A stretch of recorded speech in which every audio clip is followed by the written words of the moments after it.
Okay, now is it okay? Yes. Yeah. Yeah. Thank you. Hi, madam. Hello, sir. It's fine. Maybe. మీరు school కూడా ఇలాగే రావాలి shirt and suit వేసుకుని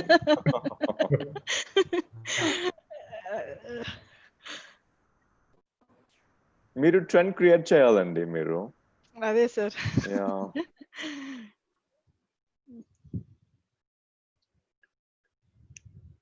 ఇంకా వీళ్ళెవరు క్లిఫ్ వీళ్ళెవరు జాయిన్ అయినట్లేరు yeah only we are there I think so can the participants hear us I think so if they join. There are about 27 participants. Oh my god, like 20 participants. Good.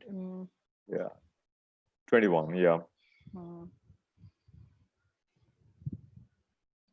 But yesterday we had quite a few people, not quite a few, quite less number of people in the afternoon session. I don't know about the morning session though, but yeah. Afternoon anyway, generally. Morning, good number were there. Is it? Okay, good. Because on day one, I remember the morning session was pretty good. But yesterday, the afternoon session, when I came in, there were like only a handful of people. And actually, he has given excellent, actually, the speaker, other speaker, Murthy garu. Oh, yeah. I mean, I got to tell you one thing. Yeah, Clifford joined, I guess. Right. Okay. Right. Hello, good morning. For you, I think good evening. He's adjusting his phone, I think. He's adjusting his speakers. Hello, Cliff.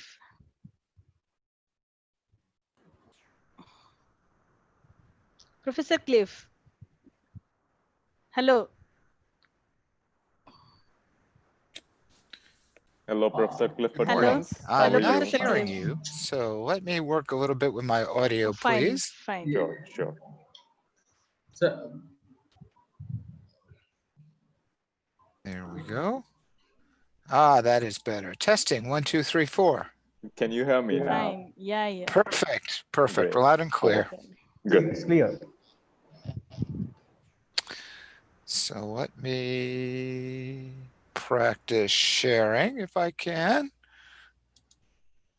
Yeah. Sure.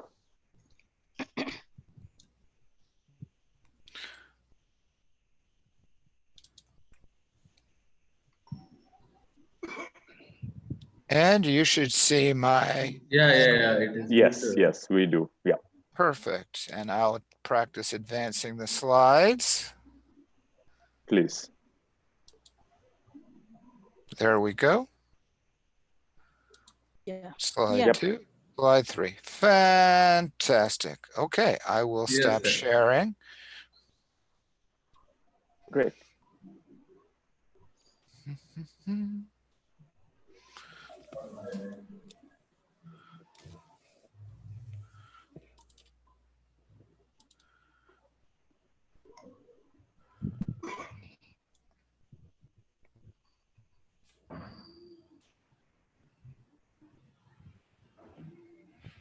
Perfect. Good morning, sir. Morning, Dr. Brahmananda. Warm greetings, Mr. Professor Clifford Glanch from GITAM-IEON-2020, India. Good morning. Pleasure. Good morning, Brahmananda, sir. Morning, madam. Morning, Dr. Brahmananda. Morning, sir. Morning. Morning.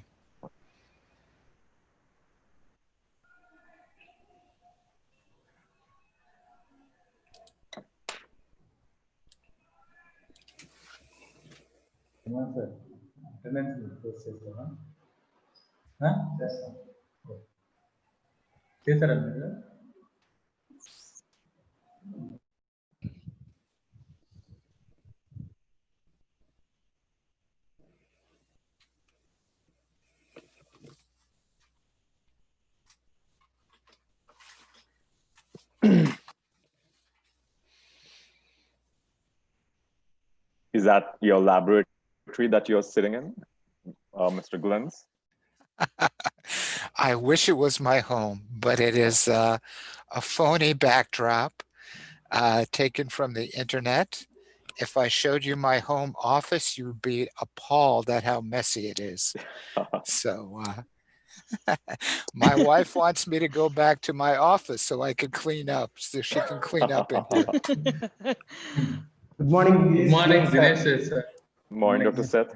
Morning, good Dr. Seth. morning. Good morning. Morning. Good morning, sir. Very good morning. Good morning. Morning, sir. Good morning, Professor Clifford. Am I audible? Good morning. You are Perfect. audible, clear. Very good.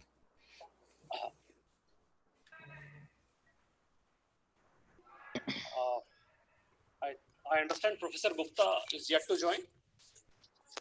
Yeah, his is after Cliff, so he can join a little, maybe. Okay. He said he'll be joining, but we'll see. Okay.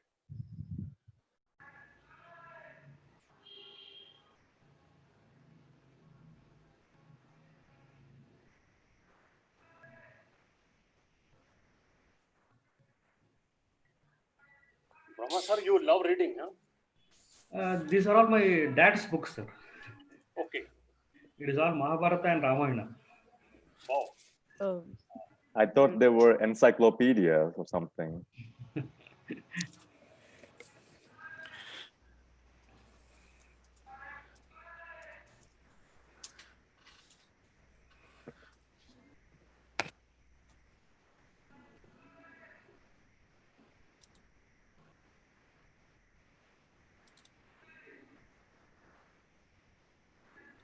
I think still 5 minutes to go. No problem. I request all the participants to fill that attendance form which is posted in the chat box.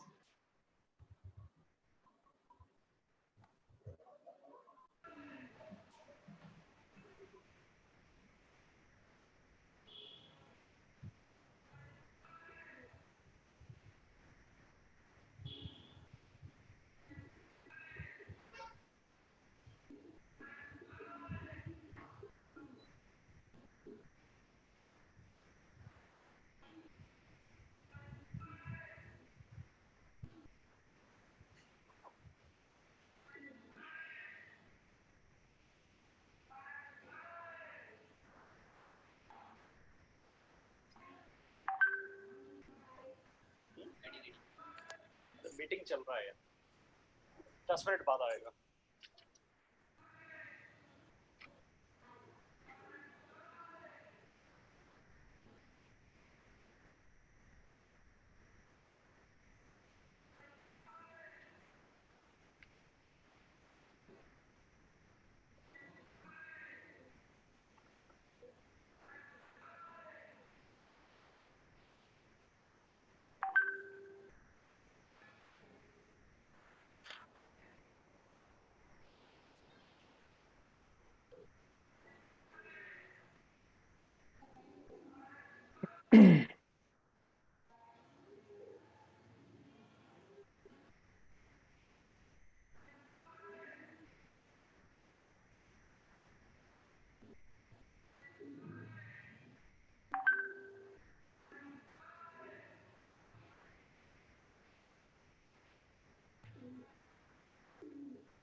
Fill the attendance form which is posted in the chat box.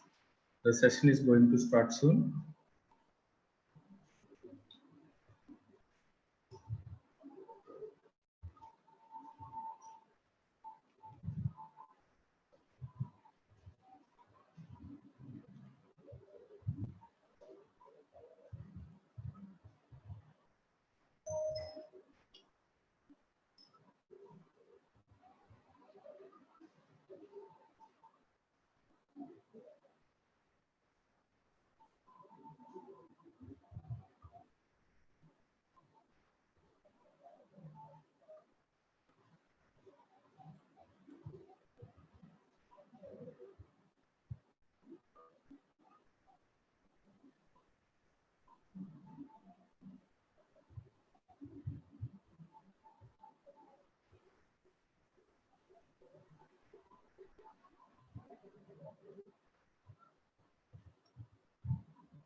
Okay.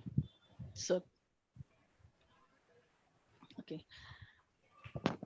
Good morning, my dear audience. This is Ratnamala, convener of International E-Symposium on New Frontiers in Chemical Sciences. It is a glorious moment to extend warm wishes to everyone on behalf of Department of Chemistry, School of Sciences, GITAM, Bengaluru. I convey my heartfelt gratitude to all the eminent speakers, delegates to be here on this occasion, and also most humbly, I thank our management for providing an opportunity of this kind to our department. Today's schedule brushes on the spectrum of exciting and benefiting themes that throw light on cybersecurity in chemical sectors. Cybersecurity is an important topic, and it is interestingly a central factor in modern risk management in industry. It is not just about the managing the risk, but also a matter of personal responsibility. I ensure today's sessions are fruitful and profitable to everyone present here.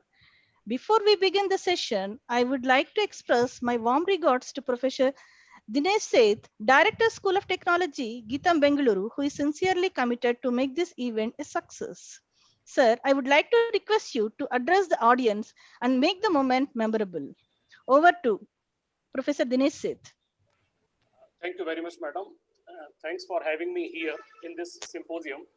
Good morning, one and all. I welcome distinguished speakers, organizers, and participants for being a part of this symposium. These days, interdisciplinary and transdisciplinary subject treatments have become the need of hour because industry and mankind have been facing unprecedented challenges.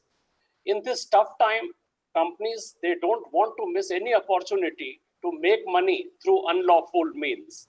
In fact, it is not uncommon to hear during this COVID period time that one country is alleging another country that, okay, you are stealing my secrets. But this is not a new phenomena. Way back in 2011, hackers targeted about 48 chemicals and defense companies, and popularly known as nitro attacks. Computers of these industries were infected by a malicious software, poison ivy. Stolen information for formulas, design documents, and information about the processing details. Most of the infected machines were from the countries like USA, Bangladesh, England, India. These cyber attacks were aimed at industrial espionage, collecting the intellectual property for the competitive advantage and for seeking economic mileages. But the details of those industries were not disclosed completely. So there is an urgent need to enlighten the chemical community about the nature of such cyber attacks. So the theme of this symposia is very, very contemporary, very, very relevant, very, very timely. I wish you good luck, best wishes, and I hope that this symposium will be adding value to participants and organizers. Thank you very much. Thank you, sir. Thank you, Professor Dinesh Seth, for giving the valuable and informative remarks. Now I request Dr. Brahmananda, Head of the Department of CSC, to hand over the session. Over to Brahmananda, sir. Good morning, one and all. First of all, I would like to thank the organizers and the conveners for conducting this symposium. Even though it is being done from chemistry department, I was very much thrilled in looking into that cyber security in chemical sector is the agenda for of today's talk. Yes, cybersecurity is not only just about protecting or securing our IT infrastructures, or preventing banking frauds, or securing national defense systems, or government repositories. Okay, so it also needs to see that the chemical ecosystem also should be protected well. So even the National Institute of Standards and Technology, NIST, has come out with a framework, okay, to see that how actually the whole repository should be there and how actually we need to protect the ecosystem of the chemical sectors and all. So how actually to identify, protect, detect, respond, and recover. Okay, so the frameworks of the functionalities of the cybersecurity, all these things and all. So it plays a major role, okay, in seeing that not only the inventions, what they are doing, also to protect those things to going to bad hands. Okay, so this is very much required. Okay, and if at all by mistake, it's not just about hackers or the business counterparts trying to steal the data. Okay, it is also about knowingly or unknowingly, intentionally or unintentionally. Okay, technically, okay, manipulating few things and also causing risks. Okay, it need not be only by the enemies or counterparts. It may be within the organization also. Okay, and also if any of the uh, people who are unhappy in the organization, okay, also may try to do this. So there is a very good framework, okay, with recording all these aspects. Okay, it is all about how actually we secure the whole thing and all.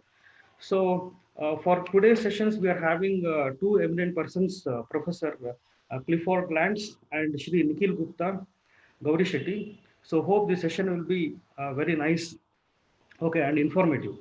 So I request Dr. Vikram Baswa to give the brief introduction about Professor Clifford Glantz, okay, and take over. Thank you, all.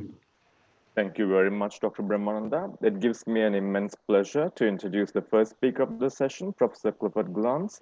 Professor Clifford Glantz works as a project manager with the Pacific Northwest National Laboratories National Security Directorate. He did his bachelor's in both physics as well as in atmospheric sciences from the State University of New York, Albany, New York in 1979. Then he went on to do his master's in atmospheric sciences from the University of Washington, Seattle, Washington State in 1982. Mr. Glenn's research work focused on critical infrastructure protection, risk management, cybersecurity, consequence assessment modeling, and emergency management. He is the founding chair of the United States Department of Energy Subcommittee on Technical Analysis and Response Support, STARS, and he is on the editorial board of the journal Global Security, Health, Science, and Policy. Domestically, Mr. Glenn's work is supported by the United States Department of Energy, Department of Homeland Security, Department of Defense, Department of State, and other federal agencies. Whereas internationally, his work is supported by the International Atomic Energy Agency, the European Union's Chemical, Biological, Nuclear, and Radiological Risk Mitigation Center of Excellence, and the United Nations Interregional Crime and Justice Institute. He has authored over 90 technical publications and presented over 150 conference presentations. He has won several awards for his research during his 38-year tenure at the National Laboratory. Today, he's with us here to give a talk on cyber and blended security for the chemical sector, the good, the bad, and the ugly. Mr. Glentz, the screen is yours.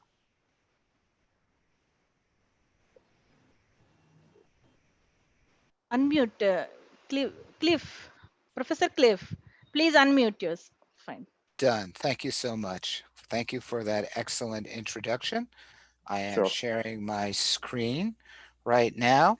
It's a pleasure to be here today and speak to you through this virtual technology. I am looking forward to a series of workshops this fall that we're going to conduct on supply chain security for the pharmaceutical sector. That'll be another series of virtual workshops. I certainly miss my annual trip to India and my opportunity to meet my colleagues at GITAM University and at IICT Hyderabad and in Gujarat and throughout the country. It's disappointing that COVID-19 is keeping us from having the face-to-face contacts, but God willing, we'll be able to meet together next year, all of us appropriately vaccinated against COVID-19 and safe and happy and enjoy the sociable good humor of getting together and working face to face. So my presentation, which you should be able to see on your screen, is entitled... No, sorry for the disturbance, Cliff. It is not shared yet. Well, then I'll push the share button right there. And you should be seeing it shortly. Wonderful. Excellent. So my talk is cyber and blended security for the chemical sector, the good, the bad, and the ugly. And I have borrowed this title from a 1966 movie by the great director Sergio Leone and starring Clint Eastwood. because the sentiment of the good, the bad, and the ugly certainly fits into what we are dealing with right now in the chemical security realm. So in my presentation, I'm going to start by talking about the ugly. I'm going to talk about recent security events with their adverse consequences that have arisen because of our new productivity enhancing digital technologies. Those technologies are great, but there's a dark side as well, and we'll talk about the ugly dark side. We'll then move on to the bad. I will talk about the various threat agents, those who are presenting a risk to our chemical facilities and our intellectual properties. I'm going to talk about the types of consequences we can experience from various attacks and the need to battle myths which keep us from aggressively addressing the chemical security issues that we're facing. And I'm conclude by talking about the good, because there are some general approaches out there that can help us address security threats and implement risk-based, cost-effective solutions.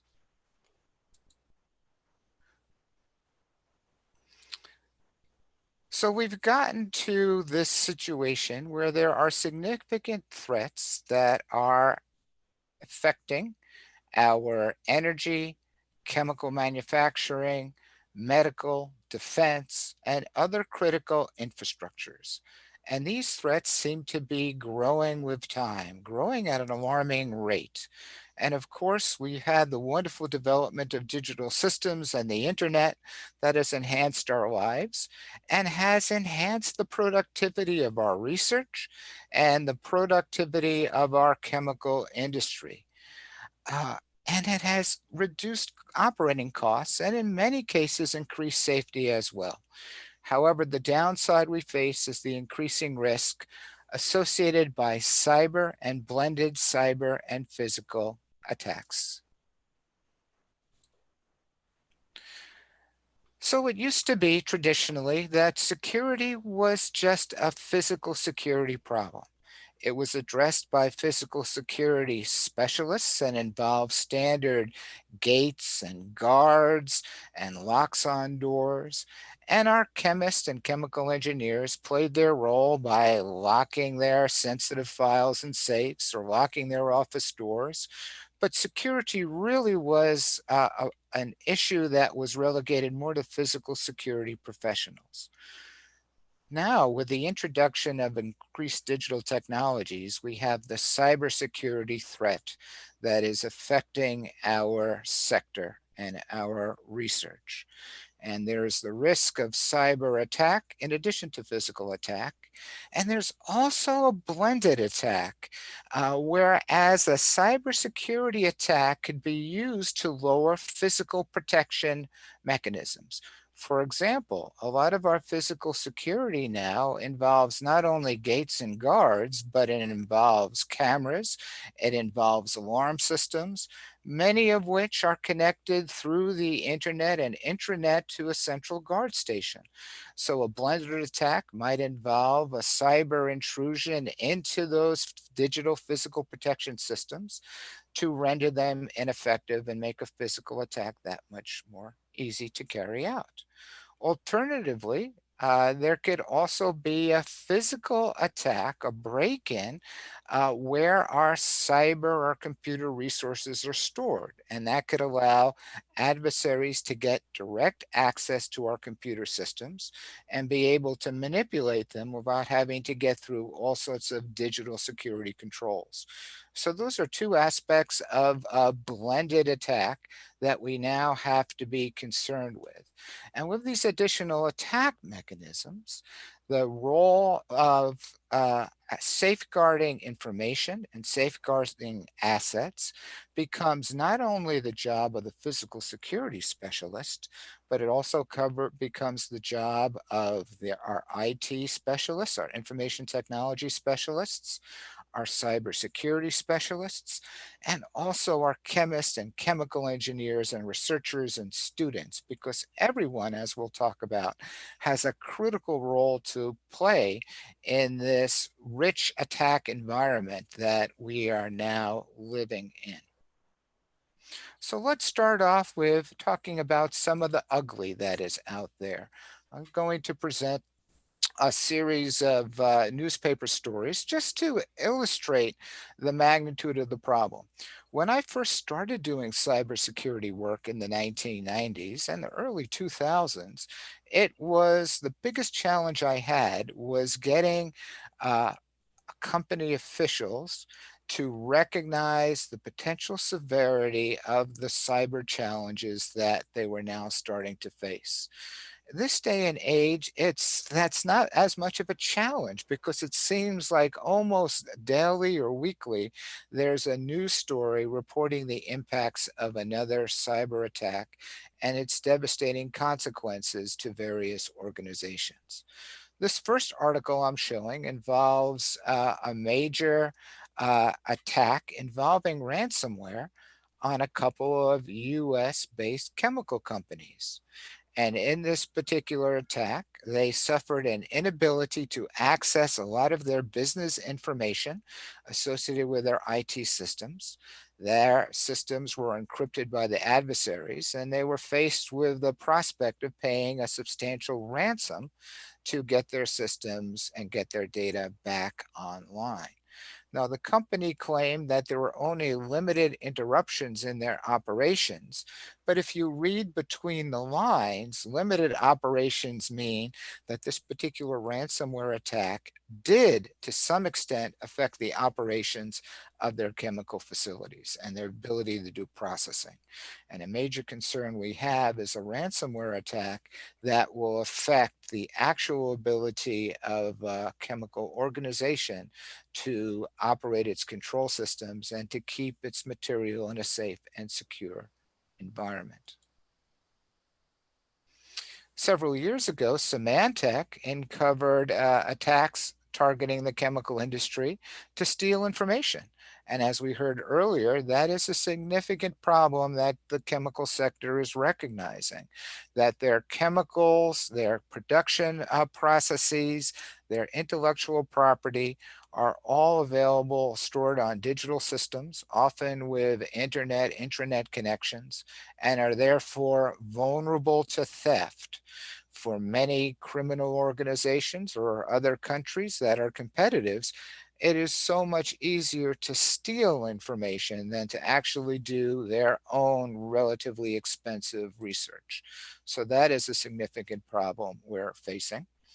The US Government Accountability Office did an audit on cybersecurity of US chemical facilities and found that there's an alarming level of vulnerability to cyber attacks, and the prospect exists of an attack that can cause chemical leaks or explosions, endangering property, and also human health and safety. So that is a significant concern. And we have an example of an actual attack that occurred in the summer of 2018. The Saudi Arabia petrochemical company, Aramco,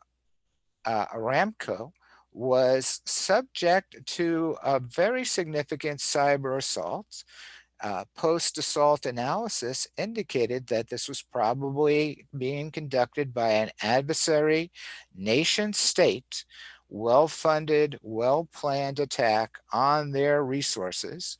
It had cost them many tens of millions of dollars to recover their business systems. But fortunately for Aramco, there was a flaw in the attack software. And as a result, the software's main target, which was to sabotage operating systems and cause massive explosions and destroy physical facilities, did not happen. It failed to complete that mission.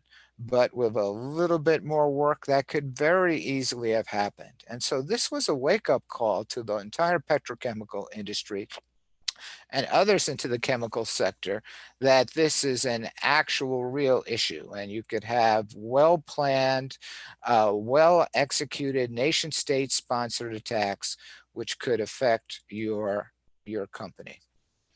And of course, in India, there is a recognition that this is a concern as well. This is a little write-up from the Institute for Defense Studies and Analyses in Delhi, and they too are concluding the potential for cyber attack on chemical facilities that could result in the release of toxic materials to the environment, or the theft, sabotage, or theft version of material that could be used in developing a chemical weapon. So there is the recognition throughout the world, and certainly in India as well, that this is a significant issue that we have to address. So in my talk, I mention IT, information technology, and OT, operational technology. And it's important to understand that both are very important to maintaining cyber security.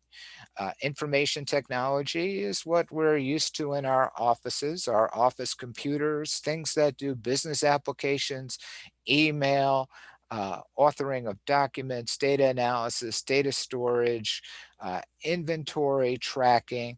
That's part of information technology. Operational technology is what we have in our manufacturing facilities, and also to an extent in our research laboratory. These are the control systems that have greatly increased the efficiency of our manufacturing processes.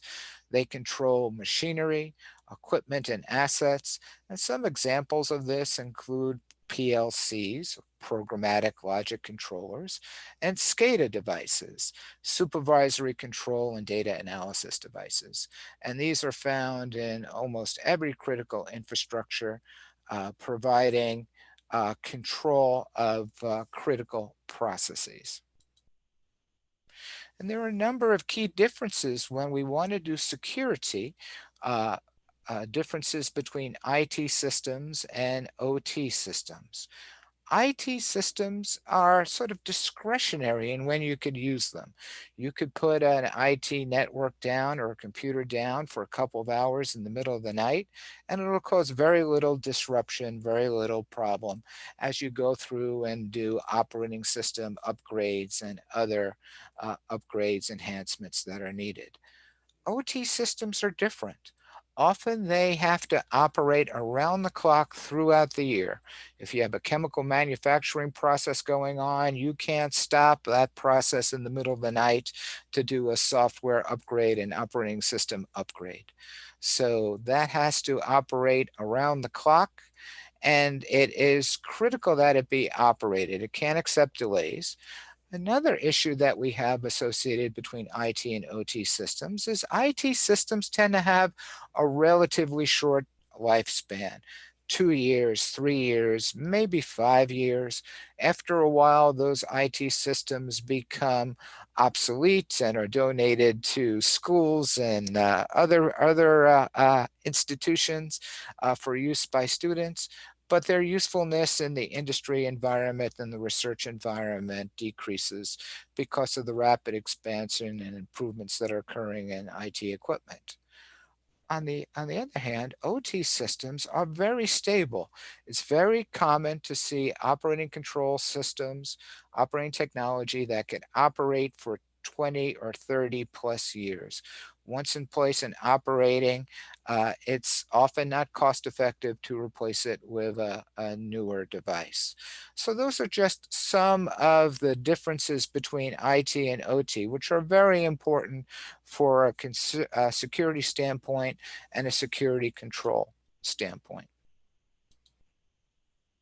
So let's talk a little bit about the bad that's out there. So the threat of a cyber attack is growing for a number of reasons. Of course, there's the increased spread of digital devices, but we also see an increase in the sophistication of cyber attacks that are out there and the availability of attack tools. When I started working in the cybersecurity realm, we were concerned with hackers who were developing their own tools and using them to stage attacks. Nowadays, there's a whole dark web, a dark market where people are selling or renting attack tools to other attackers.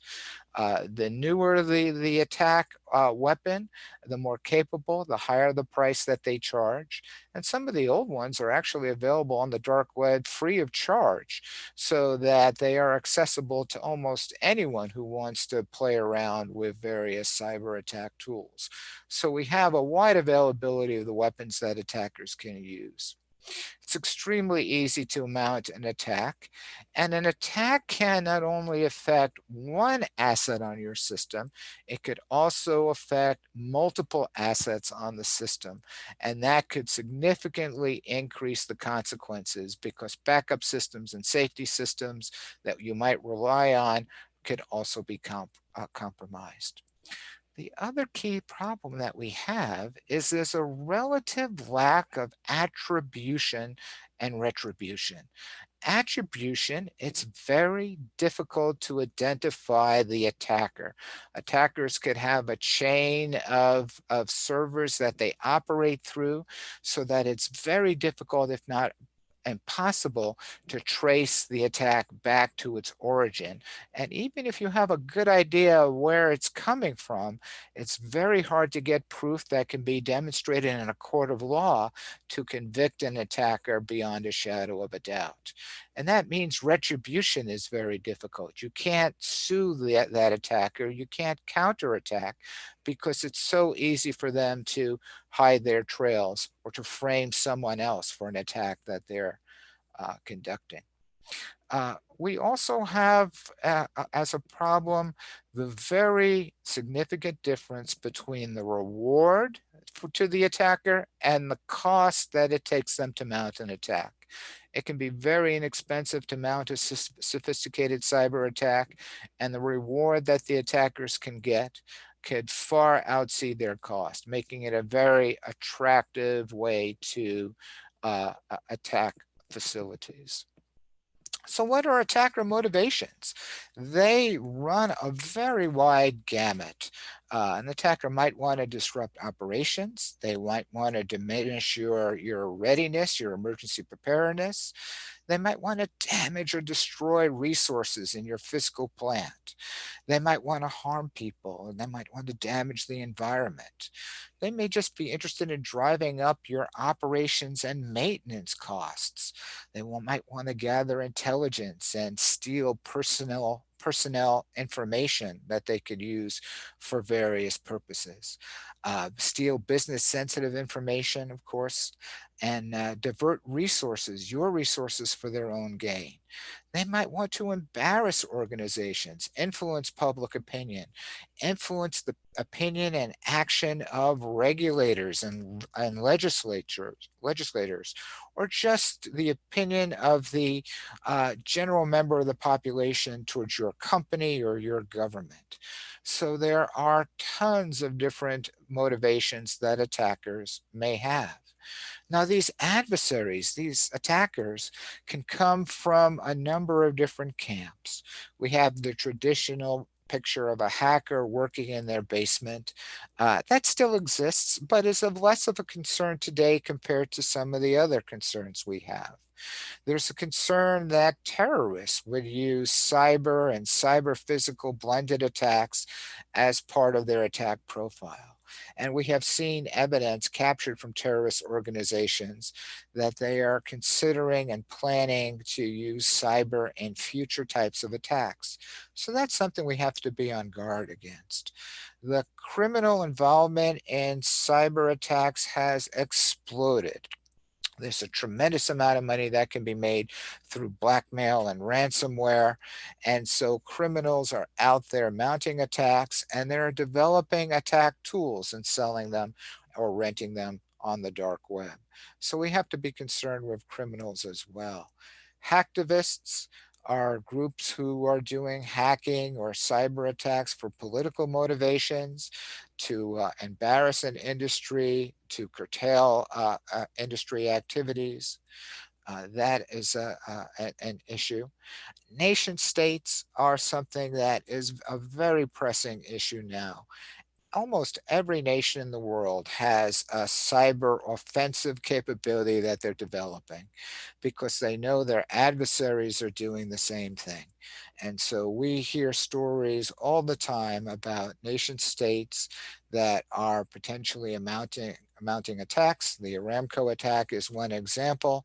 We're hearing stories about nation-sponsored attacks on pharmaceutical and chemical companies to steal information associated with COVID-19 research. So that is going on. Anything that involves a lot of money, political power, prestige, nations are involved in. And so we have to be very careful. We've heard earlier about insiders, the concern about insiders, disgruntled workers, and we're also going to talk in a little bit about non-malicious activities by insiders trying to do a good thing, but in the end opening a company up or an organization up to various cyber attacks by outsiders. So that is a concern as well. So when we talk about cyber attacks, we have to consider what the consequences are. And there are three different categories of consequences that we're concerned with: the loss of confidentiality, the loss of availability, and the loss of integrity. And we're going to take each of them in turn.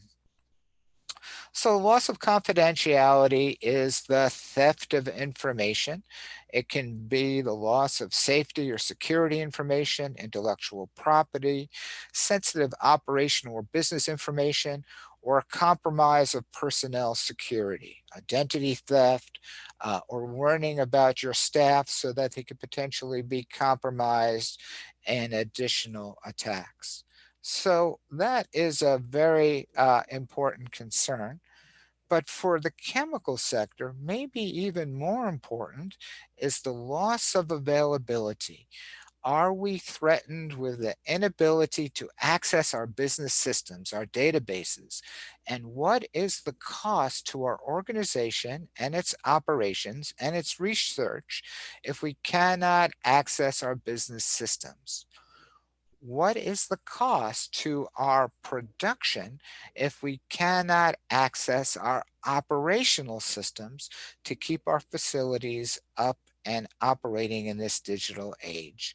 And also, what is the cost of the inability to access our physical protection systems, our access control, our surveillance systems, our alarm systems? If those are compromised through a cyber attack, what is the cost to us if a physical attack is carried out and we are unable to stop it and we lose access to our products or our information? And of course, an example of this is ransomware attacks. Reports are out there of substantial increases in attacks on all aspects of critical infrastructure and the chemical industry as well, with a spike of activity of various ransomware attacks affecting the operation in our sector. And a little bit more information on the observed increase that's been going on in ransomware attacks. Even more important, perhaps, than the loss of availability is the loss of integrity. And in this sort of attack, we're dealing with consequences associated with the adversary actually taking control of our key safety systems, security, or operational systems. And in doing that, they can provide spurious, untrue information back to facility operators. They can disable safety equipment, and they could operate the equipment in such a way as to cause explosion or the self-destruction of that material, and resulting in a tremendous and long-term loss of manufacturing capability. So this is a very real issue for our chemical sector to consider. There are a number of ways that the attackers conduct their various operations. We've heard about viruses and worms, various malware that is used to cause cyber attacks. But there's also a lot of activity that involves exploiting coding errors, software bugs that allow an attacker to manipulate a product and to take control of a system just by exploiting coding errors, or taking advantage of poor defensive architectures. Often our architectures have gaps in them that allow attackers to easily penetrate through various layers of defense. Or we have poorly configured defensive architectures, like poorly configured firewalls that attackers can exploit and easily get through and access the sensitive resources that are further in within our systems. We're very concerned with zero-day attacks. Typical anti-malware, antivirus protections are designed to identify known malware, known attack vehicles. But the zero-day attack is something that the malware developers and operators have not detected yet and tagged as malware.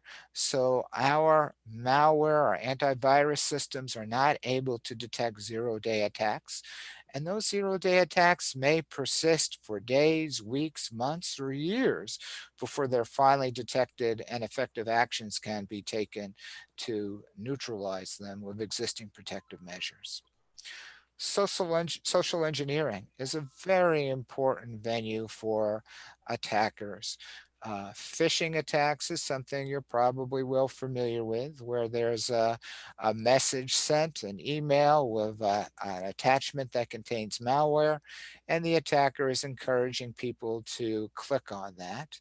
But even more insidious is spear phishing, where the attacker actually targets a specific individual or groups of individuals and can do research, can do a Google research, search, or look through LinkedIn and find out information about the people they are targeting and target their particular email message to be something that would really capture that person's interest, look harmless, and encourage them to click on it. So that is a major issue. Watering hole attacks are interesting websites where information is put that might be of interest to various professionals in our sector, and that can be salted with various malware, encouraging people to click on it and download malware to their systems. And of course, there's the advanced persistent threat. That is often associated with nation state attacks, where they're not sure if they want to cause a problem with your systems. But if your country is in conflict with their country and hostilities are pending or existing, they can then activate advanced persistent threat malware, which has been hiding in your systems for months or years, turn it on so that it's activated and can disable or damage your critical infrastructure. And of course, we've seen examples of that occurring in the real world in the energy sector. The Ukraine is one example of that. And also, we're very concerned about the potential for this advanced persistent threat in the chemical sector as well. So there are a number of myths that we have to get over to really work effectively to enhance our cyber and blended security. The first myth is that physical and cyber security are different and independent from each other. It's important to remember that blended attacks enhance the adversary's chances of success. And it's really important that physical and cyber specialists communicate.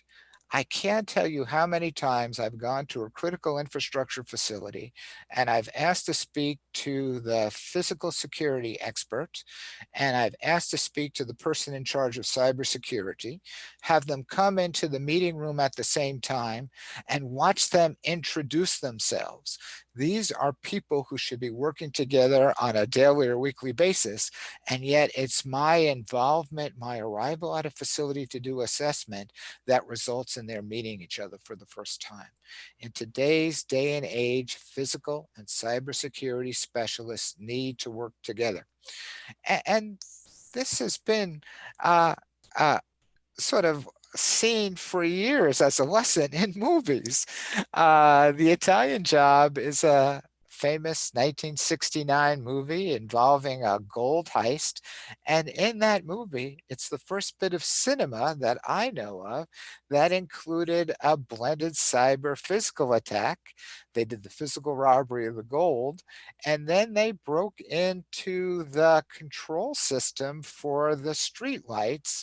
They turned all the lights green as the uh, uh, thieves roared through town, and then when the police came behind them, they turned the lights red, the traffic in the opposite direction green, and as a result stopped their pursuit. So we've seen cinema from starting as early as 1969 illustrating the threats that can be carried out uh, using both blended cyber and physical attacks.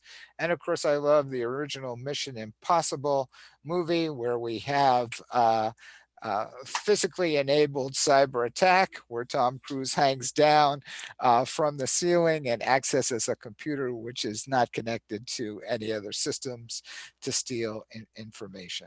So there's a long history of cinema showing us that such attacks are at least feasible. Another myth that we have to deal with involves security by obscurity. I've gone to a lot of chemical facilities and nuclear facilities for assessments, and I've had uh, managers tell me that our system is secure because it's so complex, even if someone broke in, they could never figure it out. And that just isn't the case. We had an experiment that we did with one of our national lab partners a number of years ago, where we built a simulated and obscure control system. And for a chemical facility, we took a cyber person who had zero knowledge of chemical facility operations and practices, and we gave them a week to go in and to see what they could learn by playing around, trying to hack into the system and learning what components were there, and then going out to the internet and trying to gather information on these systems. You know, nowadays, when you purchase a control system, you can access its literature, its specifications, including information on its default passwords on the web. You don't have to actually have a hard copy of those controls. That makes it easy if you're having a problem finding your technical literature, but it makes things very easy for attackers.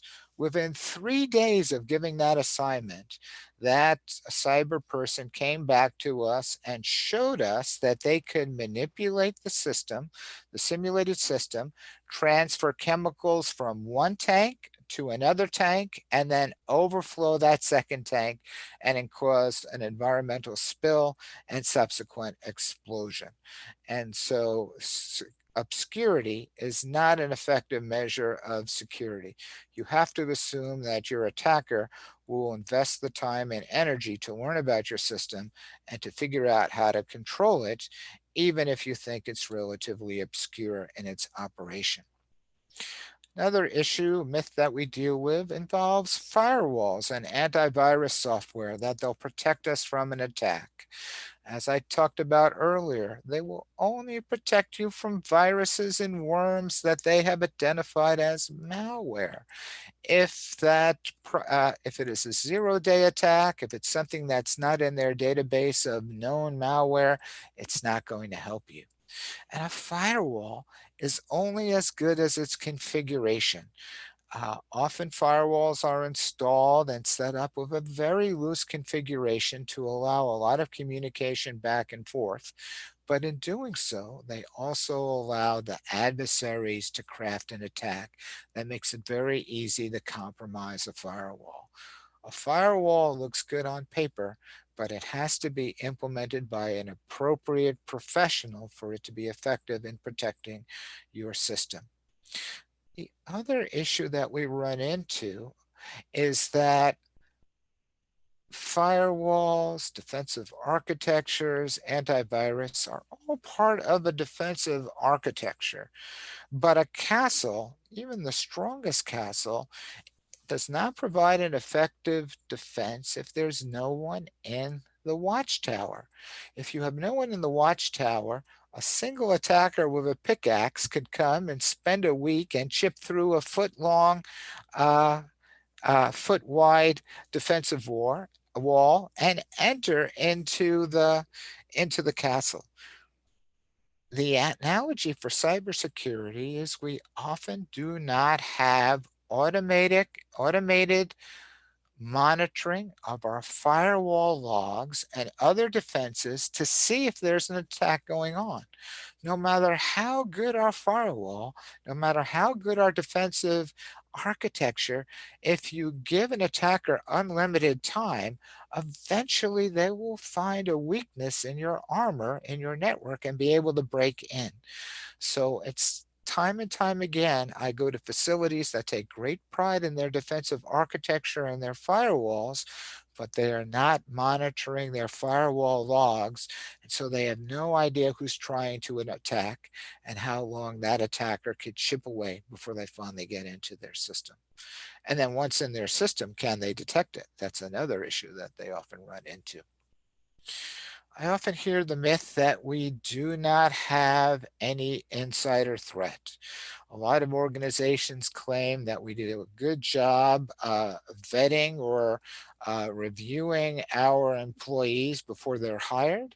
And then we have various staff and managers that would keep an eye on them. And if there's a problem with their performance, they would let us know and we would remove that employee from their position of responsibility. Operationally, if we look at the history of this, it's often very difficult for workers and managers to take one of their colleagues and point a finger at them and say, this person might be unfit for duty. They may recognize that person has a problem with alcohol, or perhaps drugs, or marital difficulties, or some other psychological difficulty, but they're trying to help that person get better. And if they remove that person from duty, they're concerned that that person will be staying forever and will never be able to recover. As a result, we often see a very high tolerance for insiders who in retrospect were giving significant warning that they were under distress, under duress, and a threat to the organization.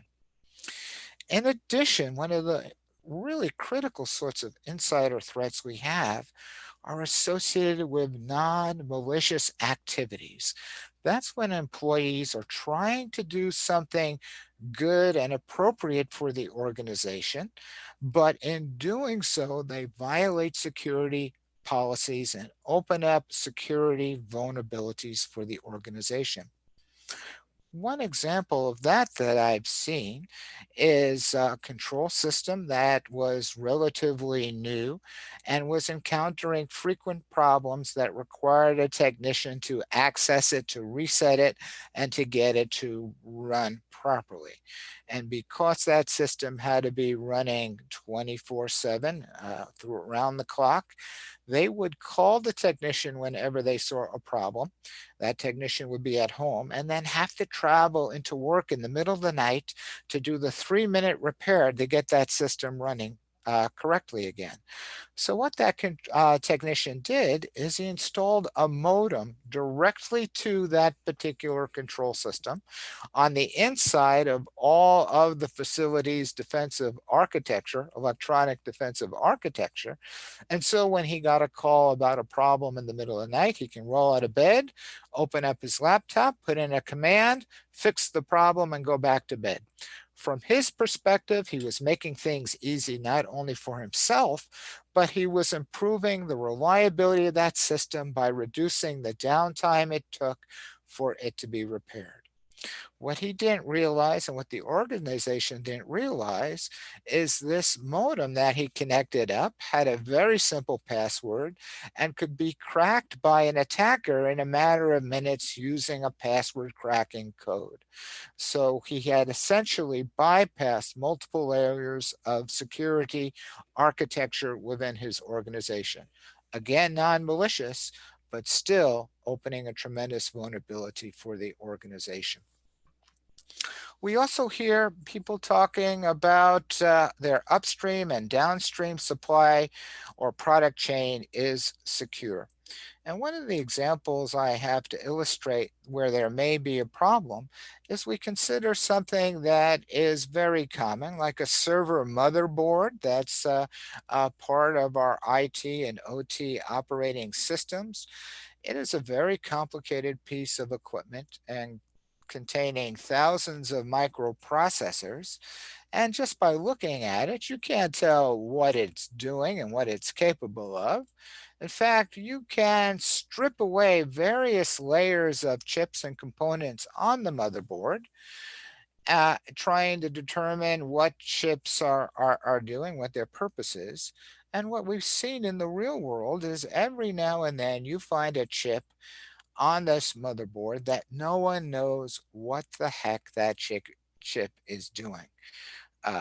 It is of grave concern that this may be put there by an adversary nation state as an advanced persistent threat, something that will do absolutely nothing, or it may be bleeding information out to the adversary on a routine basis, or it may be designed in times of conflict to cause a malfunction of the system or to give the adversary potentially control over your digital system. So we have to be very careful about where we're acquiring our equipment and exactly what that equipment is doing and what it's capable of doing. Downstream is also a great concern. We need in the chemical sector to know our customers, in part because we deal with chemicals that are potentially hazardous and weaponizable. A concern is that if you're manufacturing a potentially weaponizable chemical and you are selling it to a regular customer that you know is reputable, what happens if there's a cyber intrusion into your company's shipping database? That may not be considered a very sensitive system. But what if a terrorist organization broke into that system, hacked into it, and changed the delivery address of a legitimate order of a weaponizable chemical?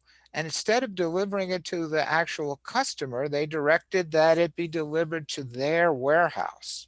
The product can then be shipped to the terrorists instead of the intended recipient. And it might take days or weeks before the legitimate customer inquires about the location of their order. And by then, the terrorist organization has the product, they moved it out of the warehouse, and then it becomes a law enforcement nightmare in trying to figure out where that chemical might be and what that terrorist organization might intend to do with it. So it's very important to know our customers and to protect our distribution system, particularly when we deal with hazardous and weaponizable chemicals. So these are just some of the many misconceptions that exist for cybersecurity. And they arise for a number of reasons. There's a lack of awareness about cybersecurity. There's a lack of appreciation of the potential threat to the organization. There's a failure to recognize and search for the vulnerabilities that may exist in our system that could leave us open to a cyber or a blended cyber physical attack. And there's a failure to appropriately grasp the consequences of a cyber attack. So we can do an appropriate risk analysis and determine the appropriateness of additional security controls. There's a lot of misinformation out there that we have to get around to help our organizations improve their security and raise it to an appropriate level. So now that I've talked about the ugly and the bad, let's talk a little bit about some of the good. It isn't all bad news out there. There are three keys to security, and it's important to keep all three in mind. It's important to recognize that there are people, processes, and technology, and all three have to be addressed in order for us to do an effective job in handling security. A common problem I find is people identify they have a security issue and they throw their money in technology and they don't bother spending the time training their people or developing the processes that are needed to enhance security. Risk-based decision-making is very important. It's critical for an organization to begin by framing its risk, to determine its risk tolerance, and to determine where it wants to be in terms of cyber and blended cyber and physical security risk. What can they accept based on the potential consequences that could exist? The next thing is to actually go into the specific risk assessment, to look at the threats that are out there, to look at the vulnerabilities, and to look at the potential consequences, and to characterize that for your critical assets.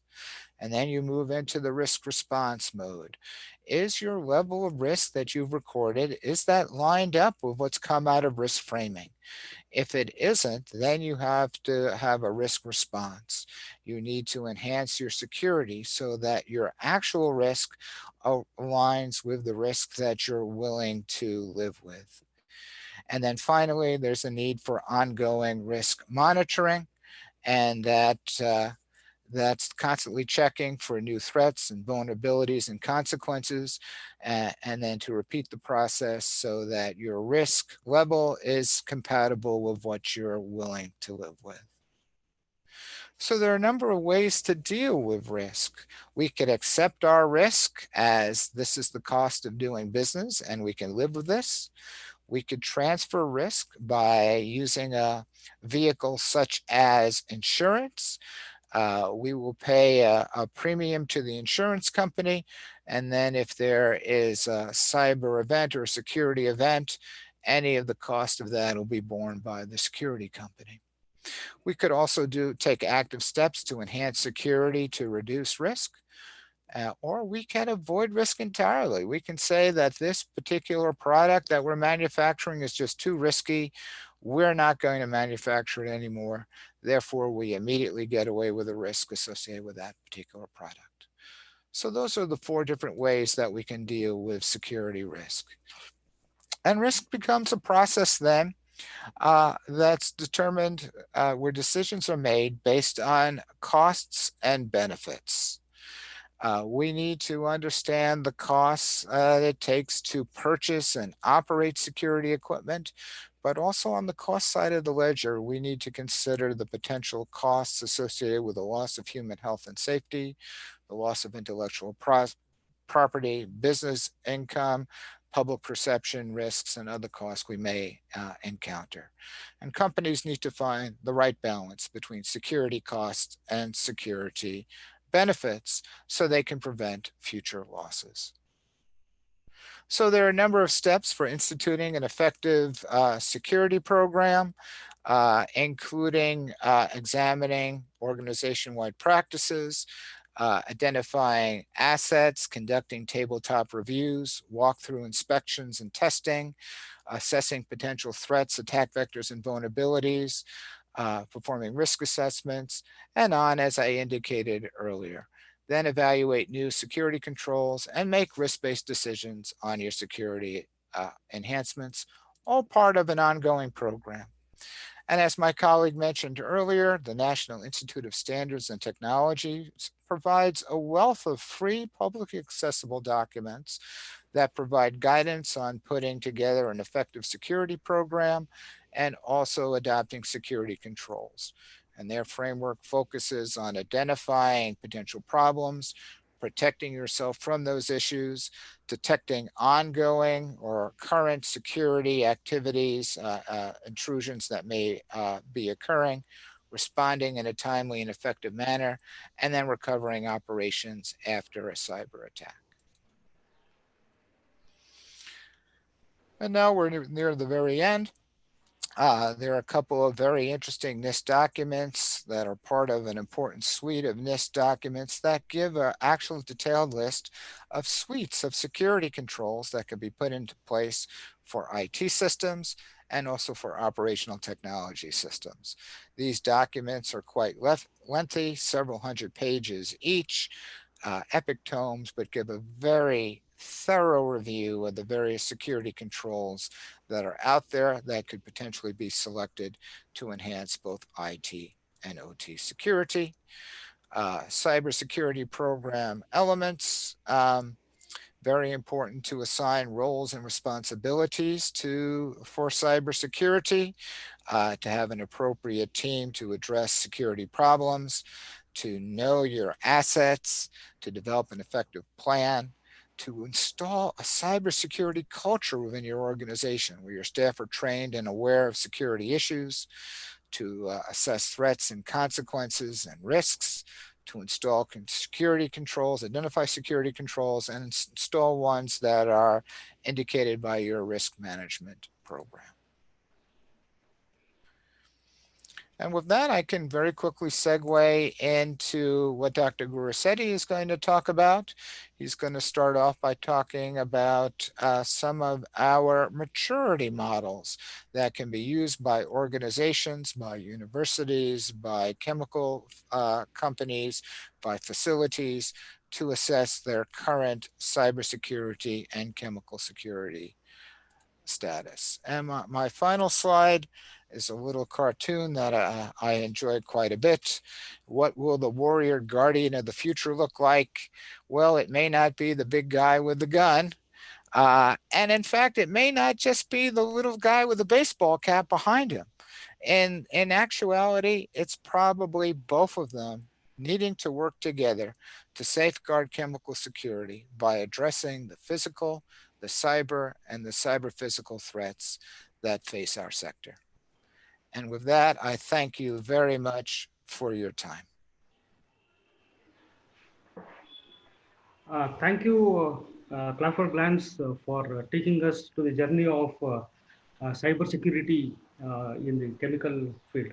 So it was completely an overview of different kinds of attacks, ranging from ransomware attacks, nitro attacks, sabotage of films operations, IT and OT.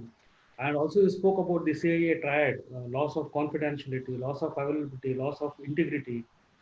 And you also spoke about all the hacking tools and techniques, what our adversaries would be having, different kinds of attacks, what actually we come across. You spoke about all the myths, what is there, okay, to where actually will be insecure in securing our landscapes of the chemical industries, all those things. You also spoke about the risk-based decisions. It was really informative, and I think that 1 hour is actually not enough, okay, to the complete overall picture. Okay, so the different kinds of attacks, as we were telling, was about the honeypots. Okay, even the people who are there inside, okay, may be vulnerable because of some other mistakes and the trap which would have been laid over. You also spoke about the hardware attacks. And when you look at the vulnerability assessment, the key points where actually will be more vulnerable would be when there are new updates, new versions coming up. Okay, so the employees will not be capable enough or knowing what are the new versions which is happening, all those things and all.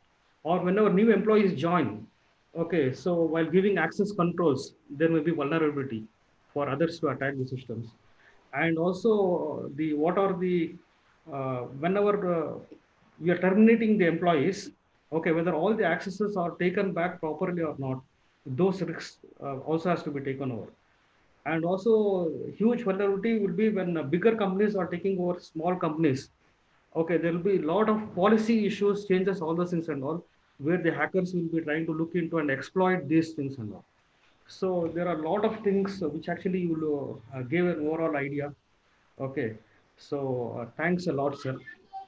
It was very informative, and we would Thank you. like to see that in future also we'll be having much more sessions with you. Thanks, sir. Thank you. Thanks, sir. Thank you. So, yeah, now over to Vikram Baswa for taking up the next speaker on our session.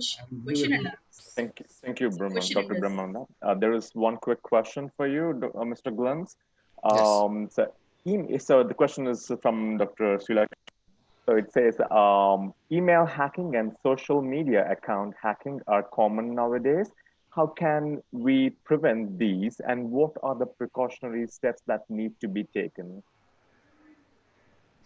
It's a very difficult problem. The first thing that I would strongly advise is the importance of keeping email and other non-essential software off of operating systems, operational technology systems. It's quite often that I'll go into a control room of a facility and you can see email or other non-essential software operating on the control network. And that is an immediate problem that can be quickly resolved. You know, an important thing when dealing with email is to have appropriate filters that the organization can put in place to remove things that are obviously attacks or potentially malicious. But it's very important for people to think before they click, to look at a message, look where it's coming from, and say, am I expecting something from this particular individual? And if I'm not, if it looks just a little bit strange, to put it aside and not open it, or certainly not click on attachments.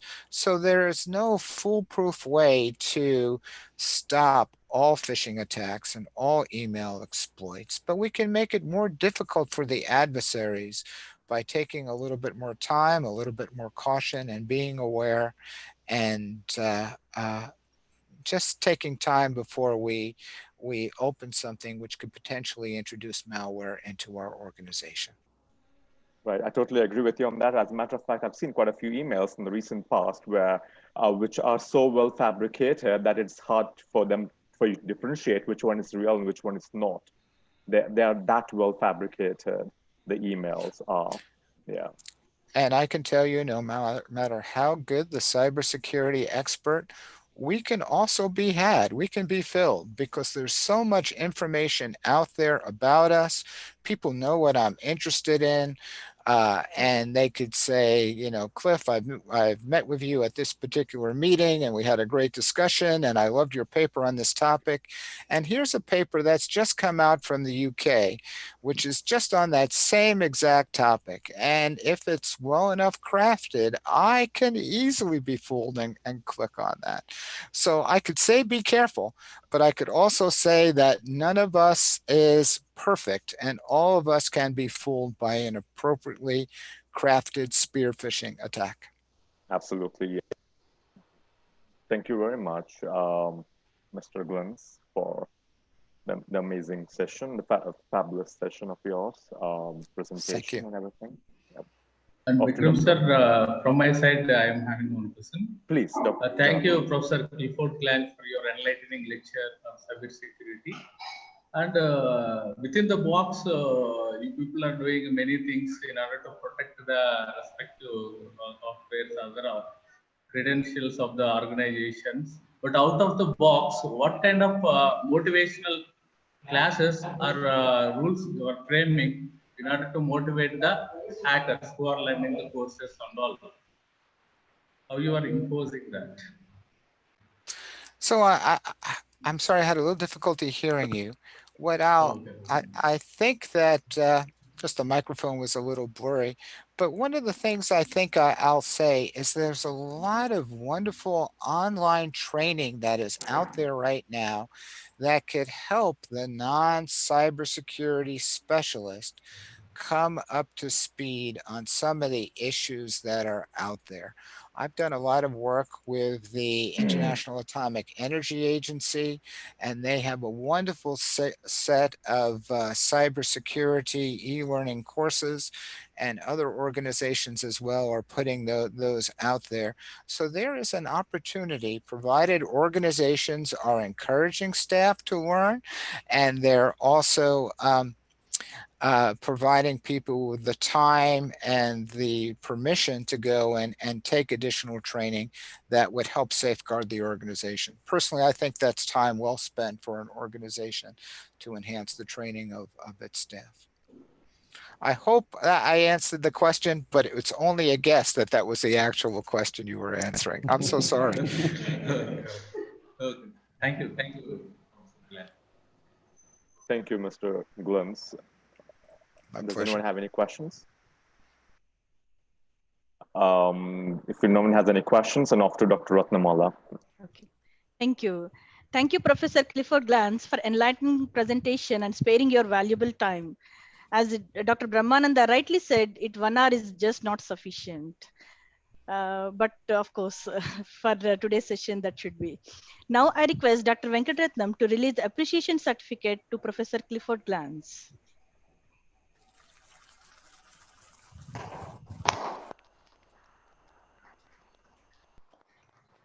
Thank you. Thank you so much. So over to Dr. Brahmananda.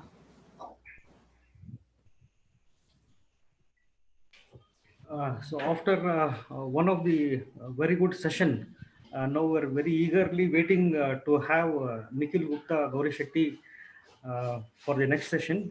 So over to Dr. Vikram Baswa to give a brief profile about our next speaker. Thank you. Dr. Ratnam, please. Thank you,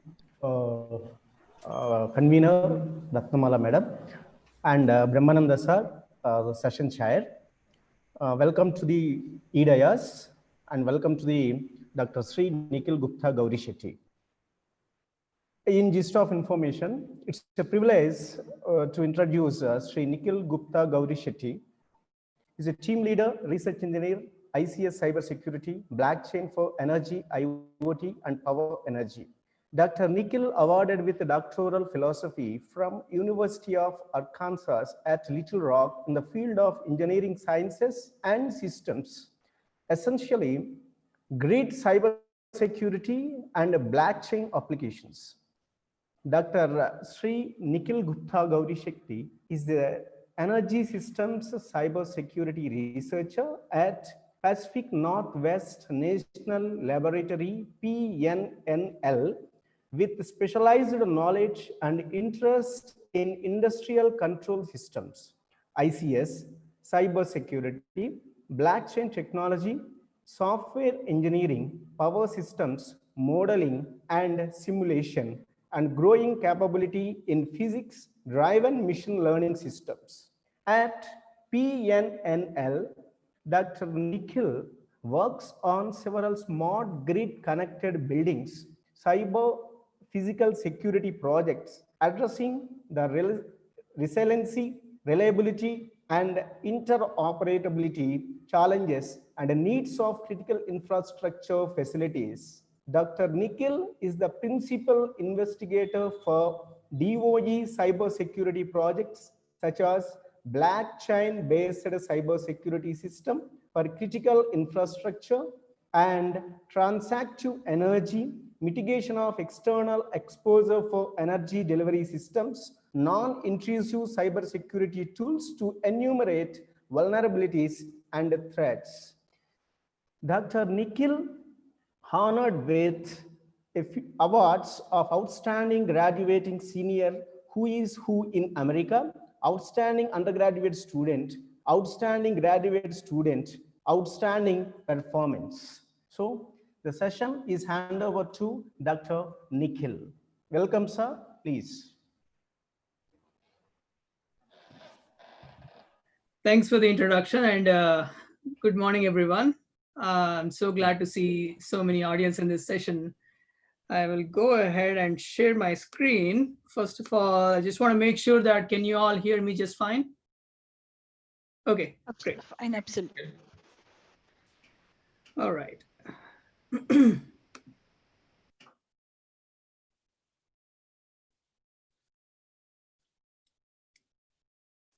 always have difficulties with Zoom. Let me try this again.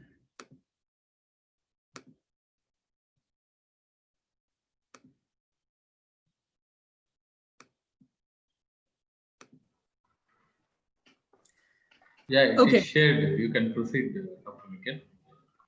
Sounds good.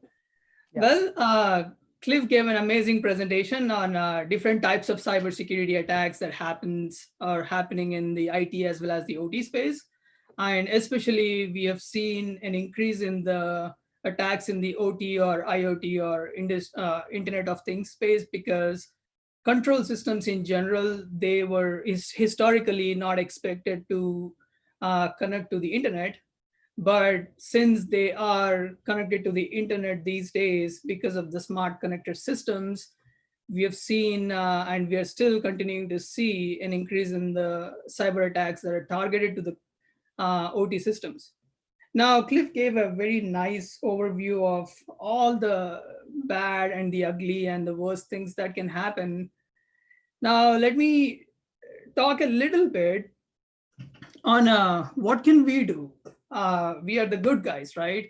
And our goal as good guys is to defend ourselves or defend our facilities against the bad guys. That includes malicious employees or external actors, someone sitting in their parents' basement trying to hack into the systems, you name it, anyone who's trying to do harm to the organization. To address these challenges, in the last few years, we have been focusing on developing different types of tools and processes that are related to helping defenders, such as facility owners, for example, a chemical facility owner, to defend against these bad actors. So in today's call, or in today's presentation, I'm going to talk about different types of maturity models. I'll start with an overview of what a maturity model is and how to use them. Then I will talk about a tool that may be of interest to most of you, which is the chemical security assessment model tool, which is something that is developed based on the maturity model architecture. I come from cybersecurity and operational technology background, and a beauty about working at a national lab is we get to work with folks from other expertise, such as Radha Kishan, who is a chemist, Cliff, who works in nuclear and other areas. So in development of CSAM, or the chemical security assessment model, we worked with experienced chemists or chemical researchers, chemical engineers in developing this defense mechanism tool. And finally, I'm going to talk about facilities cybersecurity framework.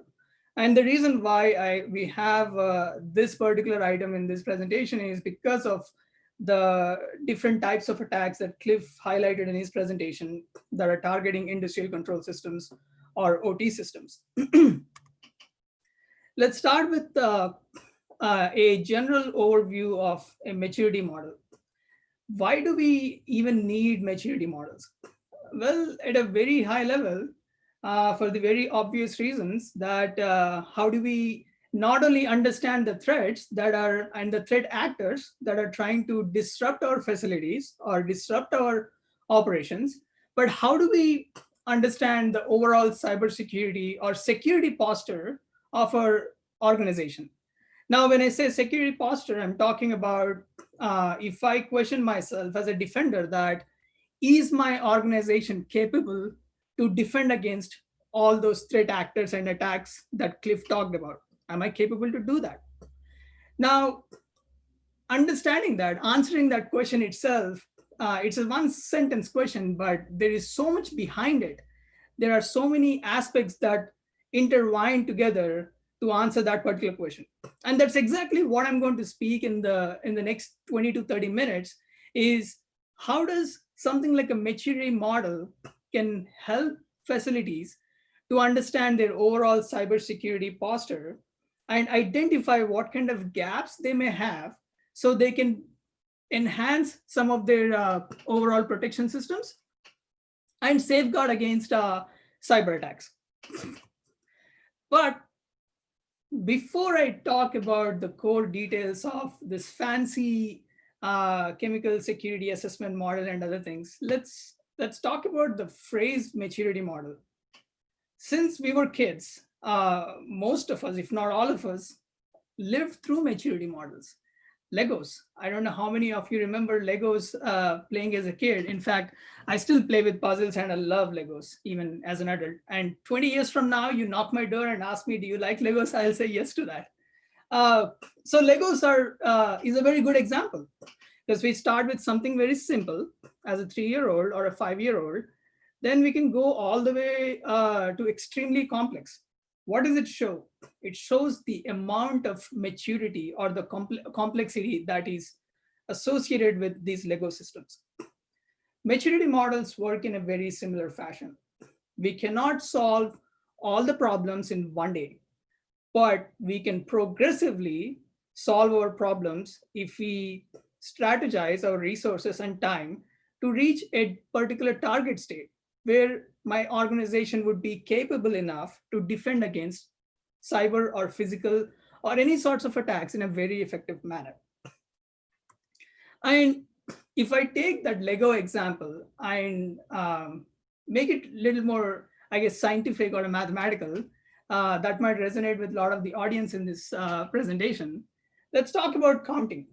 We start several years ago, we used our fingers to count, right? Then we started with paper and pen, then we had abacus and slide rule, and now we have computers that can do extremely complex calculations, such as finding the largest prime number, or that is never ending, that will keep going on, right? So when it comes to humans, we start with crawling as babies, then we walk, then we can run and fly, of course, using mechanical systems or electromechanical systems. And then if we take that example and put it in the context of security, this is a good example in terms of authentication. So we all use emails. I'm assuming most of us use emails, and we start with passwords. And several years ago, when Yahoo or Gmail started, we all had easy passwords. In several years ago, I'm sure some of us even had our username and our password as same. But over the course of years, when we saw this interconnection of various systems, organizations like NIST and other agencies started putting out rules in terms of how to have strong passwords. But years later, we saw attackers getting more sophisticated using password cracking and password sniffing attacks. And there are some attacks that Cliff talked, such as rainbow and birthday attacks. Some of that might be in the cryptography space, but in general, what I'm trying to get to is password cracking itself became very easy, even though you have alphanumeric characters and whatnot. So that's where we transitioned into two-factor authentication. Well, now I need to have a password and my ID card that I can tag to the door. Now then it went to three-factor. Can I use biometrics and an ID card and a password? Now, researchers, in fact, a lot of the institutions have been exploring multi-factor authentication. You would have all of these, then you would need to synchronize with the GPS signal, right?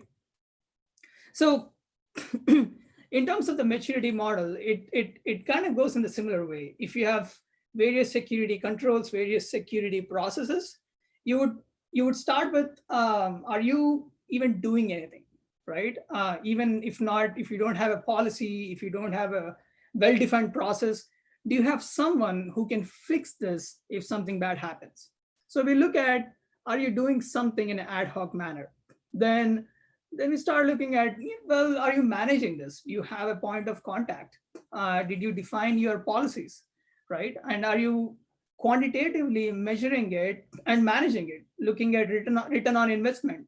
If I don't want to invest $100,000 to secure a $10 system, it doesn't make sense. So we want to be careful in terms of what we can protect and to what level of safeguards we should have in our facility to protect the systems. And this is another example or another way to look at the maturity models in general, to look at, are we practicing this? Do we have anything again, right? And there are different types of maturity models that are used. In fact, I read a paper on a religious maturity model.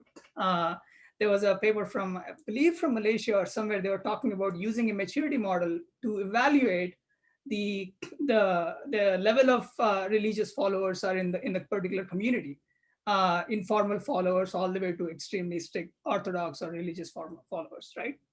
So maturity models are everywhere, not just in the security. Now with that short overview, let's jump into the chemical security assessment modeling tool. And this is something we developed about, I would say, 3 years ago. And this chemical security assessment modeling tool is something we developed using Department of Energy's cybersecurity capability maturity model. And C2M2, it is called.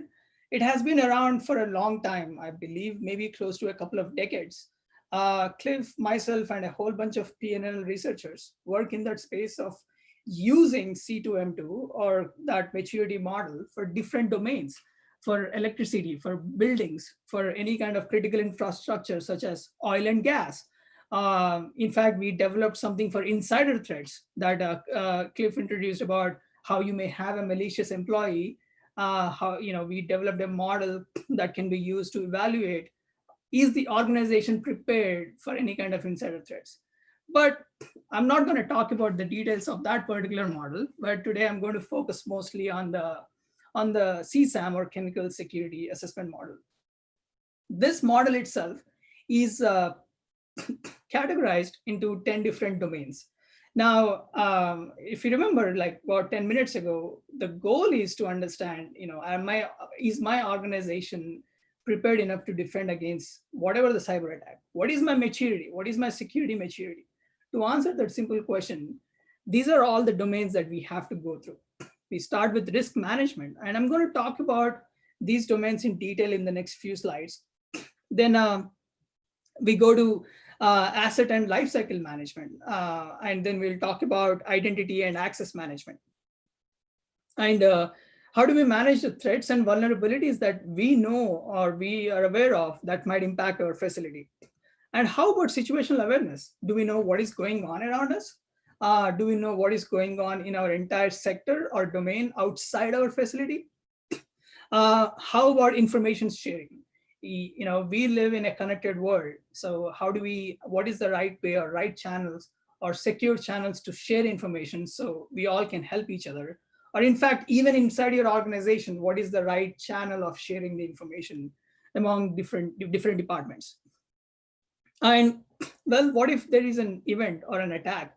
How do you respond to that? And how do you make sure you have continuous operations? Because operations are key. If you lose operations, that could impact your overall business processes. In some cases, such as hospitals, that could even cause loss of life. So what is my organization prepared enough to make sure my operations are not impacted from these adverse attacks? How about supply chain and external dependencies? In fact, Cliff had a good slide on supply chain attacks. Well, am I ready for that, right? Workforce management. We are all people. Yes, we can think about the world like Terminator, where we have machines ruling everything, but we are not there yet, right?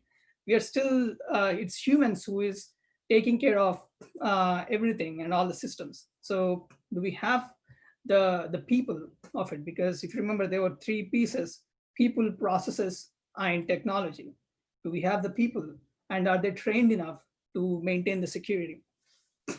Finally, how about the program itself? Everything that we talked about, these 9 domains until now, falls under this 10th domain that the facilities or organizations need to have support from the management. As they say, the best way to follow security, you start from the top. all the way from the C-suite. It flows down to the employees. It's very similar to a parent or a family model, right? Parents have to set a good example to their kids and so on and so forth. So, well, do we have that secure programs in our facilities? Now, these maturity models, especially the CSAM, it has, I believe, 300 different questions. And all of these questions, they're not very simple survey questions. All of them requires a certain level of expertise, or expects certain level of expertise from the individuals that are answering these questions. So what we recommend using the best way to use this model, or when we go out to do security assessments, we don't sit with one person. We sit with a whole bunch of people. We sit with someone from their IT department. We would have someone from their OT department, someone who is on the field, from operations. In fact, in some cases, we have an HR and a legal person, because it's important, right? If there is an attack, well, what is the legal way to respond so your stakeholders are not impacted?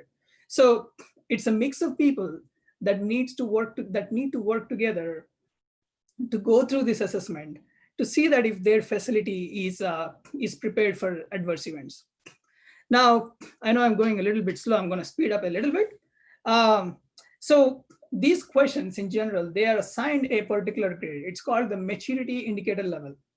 So we talked about the progressiveness, right? You start from crawling, then you walk, then you run, then you fly.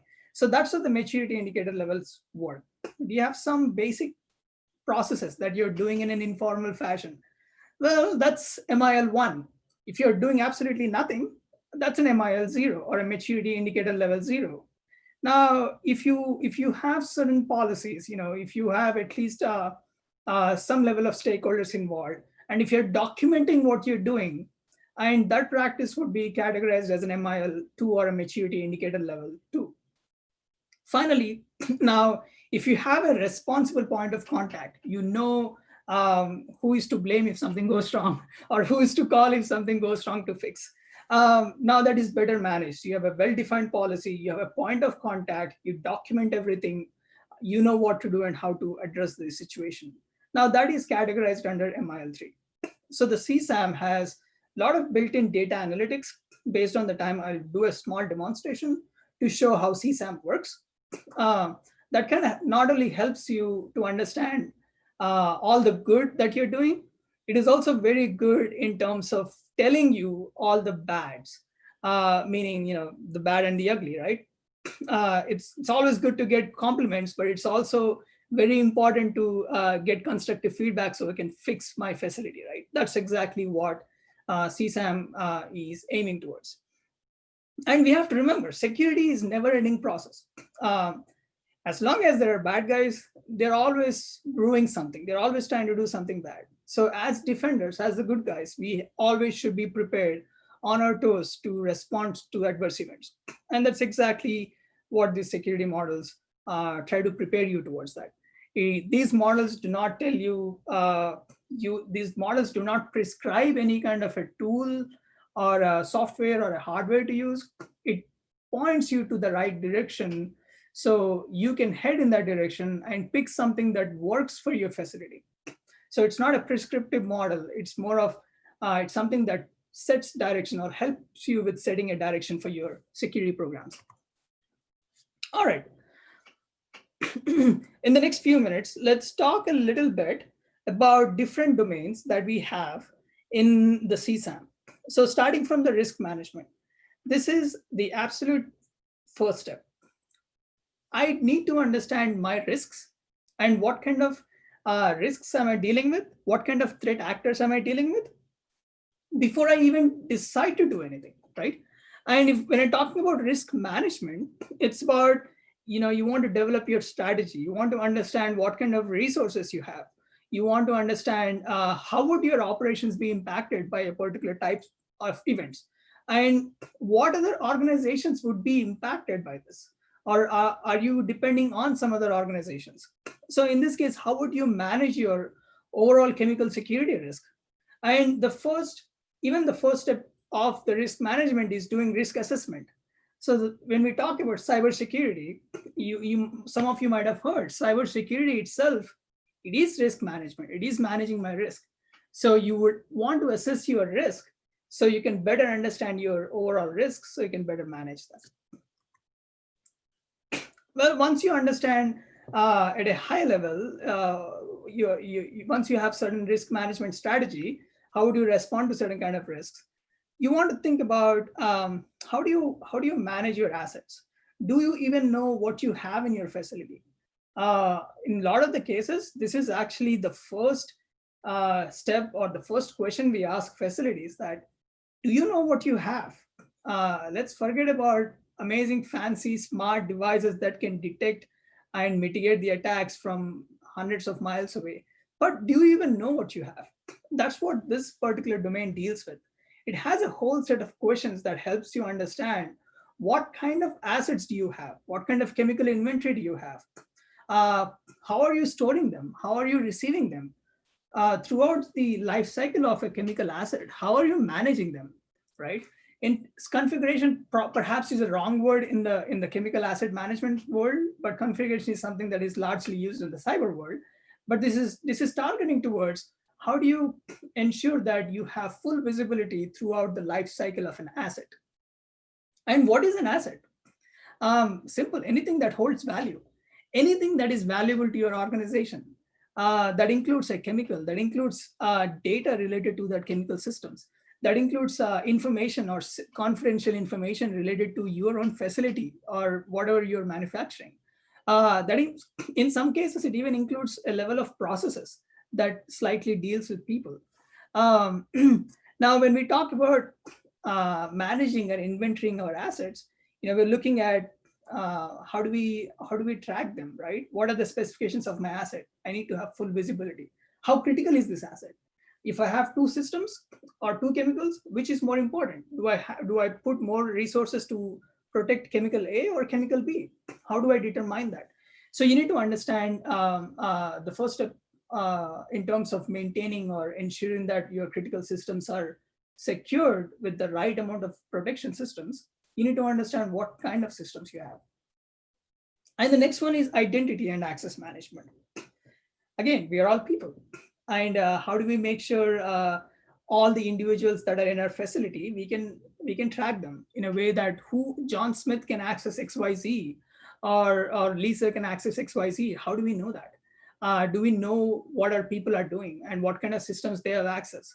Do we have systems in place that it can flag if someone is trying to access something that they do not have permission to access? So do we have such kind of detection systems in place? How about threat and vulnerability mitigation? Well, that is the whole core aspect, right? Which are two critical components of risk: threat and vulnerability. Then we talk about impact, right? So do I know all my threats? If not, how do I categorize my threats? How do I go with understanding what kind of threats am I dealing with? Based on the assets that I have in my facility, based on my risk assessment, do I know what kind of security vulnerabilities do I have in my facility? And what is a vulnerability? It's nothing but a weakness. How do attackers do bad things? Well, they are very patient. They try to find the weakness in your system or weakness in your facility. They wait for the right time. I don't know how many of you watched the amazing Netflix or BBC series called Earth, in that they show how predators in wild, they hunt, they have patience, they wait for their prey when the prey is alone and they kill it. Now, attackers are very patient people, but we as defenders, we have a lot of other things we are dealing with, right?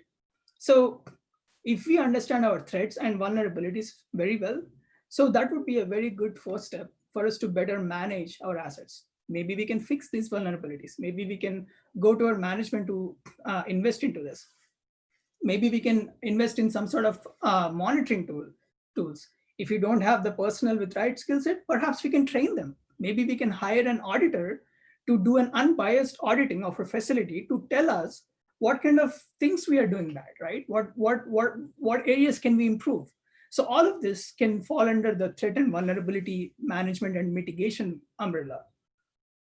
How about situational awareness? There was a slide or a point that Cliff made was on, well, you have this fancy firewall, this huge castle. If you don't have anyone monitoring it, or if you don't have anyone that is looking at the logs, there's no point in having very expensive detections or protection systems or safeguarding or firewalls. You want someone monitoring this or something that is monitoring this. Someone or something that can flag if there is an anomaly, if it is detecting something that is deviating from the baseline processes. And do you have a common operating picture, which basically means in an ideal situation, this is my baseline. This is how my systems are supposed to work. This is where my chemicals are supposed to reside. This is how my connected systems are supposed to respond if someone is tampering with, let's say, a secure location that you have your hazardous chemicals. Now, do you have all your systems in check? Or are you maintaining them? Are you testing them? Now, information sharing. This is important because we are living in a very different world as compared to 30 or 40 years ago. We are dealing with growing threats day by day. How do we make sure that we can help each other inside the organization and even with our stakeholders? How do we work with our vendors and with our peers? How do we work with government agencies? Who do we reach out to if there is an event? That's all falls under information sharing. And how would event and incident response? Well, you must have noticed there are two terms here. One is an event and the other one is an incident. If you notice a deviation from your baseline operations, that is something we can flag as an event. But now that event is causing some adverse effects on your overall business process or your facility, now all of a sudden that becomes an incident that is disrupting your facility. So how do you manage your events and incidents? When do you escalate them? You don't want false positives. Well, you would have false positives, but you do not want a lot of false positives because then your detection system would be of no advantage to you. So how do you manage that? And if there is an event, if there is an incident, how do you continue your operations? Because maybe there are certain chemicals that have to be at certain temperatures. Otherwise, that could cause adverse events. In that case, how do you make sure that they can maintain that level of, you can maintain that level of temperature and humidity in those locations? Do you have backup systems? Do you have redundant communication systems? And finally, supply chain. Supply chain is a big problem. In fact, with COVID-19, we have been seeing supply chain issues all over the world, whether it is related to treatment drugs, whether it is related to masks, which is something that hit the whole world a lot. Supply chain has been a significant issue in a lot of organizations and places. So how do we go with the supply chain or maintaining the supply chain security of our entire ecosystem? Do we know who our suppliers are? There are tier A suppliers, tier 2 suppliers, and so on. In a lot of the cases, we are finding that a lot of organizations, they don't even know who their tier 1 suppliers are in detail, right? Do you have backups? Do you have redundancies there? How do you manage your risks that are coming from your supplier or from your supply chain that you have very less control on, right? And workforce management. It deals with making sure that you have the right level of expertise at your facility that understands you may, like I said, there people is the core of it, right? And if you're talking about chemical facility, you may want someone who understands security. You may want someone who understands physical and cyber security. You may want someone who understands chemicals and perhaps other aspects of making sure that your facility is secure. And finally, the core aspect of it is to have a program that makes all of this happen. We talked about a lot of pieces here, all the way from risk assessment to workforce management. All of that comes under an umbrella of the senior management caring about, yes, I want to secure the facility. I do care about this, and I know it's not a myth. Attacks are real. Cyber physical attacks are real. So we have to invest in securing today so we can have a better tomorrow. So do we have programs that can make sure these security programs can happen? Now, how do we use this maturity model? Again, I'm going to show it in a minute. I have a website open up on the side. It's a continuous process. These maturity models are designed, including CSAM, it is designed to be used in a very continuous process. You start with performing an evaluation. You use the CSAM, you perform an assessment. It tells you all the good things in your facility. It also tells you all the gaps that you may have. Once you have your gaps, you may not care about all of them, right? Not all the gaps are relevant to your facility. In that case, you want to figure out what gaps actually make sense for you to mitigate, or what makes sense for you to invest your resources to mitigate the gaps. Then you develop your plan. So let's say, all right, we have $200,000 and we have 20 gaps that are very impactful for our facility, and we have to mitigate them. And you develop the plan and how you're going to do that. You're going to hire a few people. You're going to buy more systems and install. You're going to have redundancy in your networks, and etc. Then you implement those plans. Let's say over the course of 6 months, you have a target that within 6 months, I'm going to mitigate my 20 gaps. Then you come back in 6 months. Then you perform another assessment, and you keep doing this, right? Because our facilities always evolve. We always are buying new systems, new equipment. We are losing people. We are gaining new people. So it's a never-ending process. It is built to make it easy to use it as a continuous process. Now, I spoke a lot of things and at a very high level, and the CSAM itself has a lot of data. It deals with over 300 different questions at different levels, at different, of course, maturities. Now, how do we analyze all of that data? It's too much information, right? Cliff talked about a whole bunch of all the bad things that's happening, and I just talked about a whole bunch of things that you can use to address these. That's where we have built-in analytics into the CSAM that will help you put things in a perspective. All right, you just worked with your teams and you answered this set of questions over, let's say, 3 days or 4 days or 5 days. And then it tells you that, hey, how would you focus on these 5 things? Maybe you can start with this. It doesn't prescribe. It's not prescriptive. It has a lot of suggestions in there. It shows you the low-hanging fruit for you to think about, right? Ultimately, it's you who is making the decision to fix whatever that is most impactful to your facility, because every facility is a snowflake. We don't have one common theme of facilities, right? That's very important. So let me kind of jump aside here. Let me show CSAM just a little bit. I hope you guys can still see my screen, the website. Cliff, show me a thumbs up if you can. Okay, cool. So this is the website. I'm not sure if it is accessible outside PNNL, but if this is of interest, perhaps Cliff and I can reach out to you guys, or you can reach out to us. So these are all the domains we talked about, right? Risk management, asset management, identity management, and so on and so forth. And each of these guys, they have a whole bunch of questions here. And these are not very simple survey questions. Someone has to be an expert. Someone has to really know what they're dealing with to actually truly answer this. In several cases, in fact, I personally conducted several security assessments, and it is very common when I see someone, a domain expert, saying that, oh yeah, we do that, but other person from a similar or sister domain says, no, we don't do that. He's wrong, right? So there's a lot of discrepancies in what people think they actually do. So these maturity models puts everyone on the same table, so they can actually collectively move forward as a team, as an organization. So I'm not going to go through these questions because that is going to take 7 days or something like that.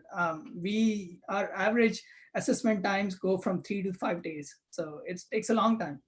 But I'm going to cheat here, and I'm going to generate a small example report to show what it does.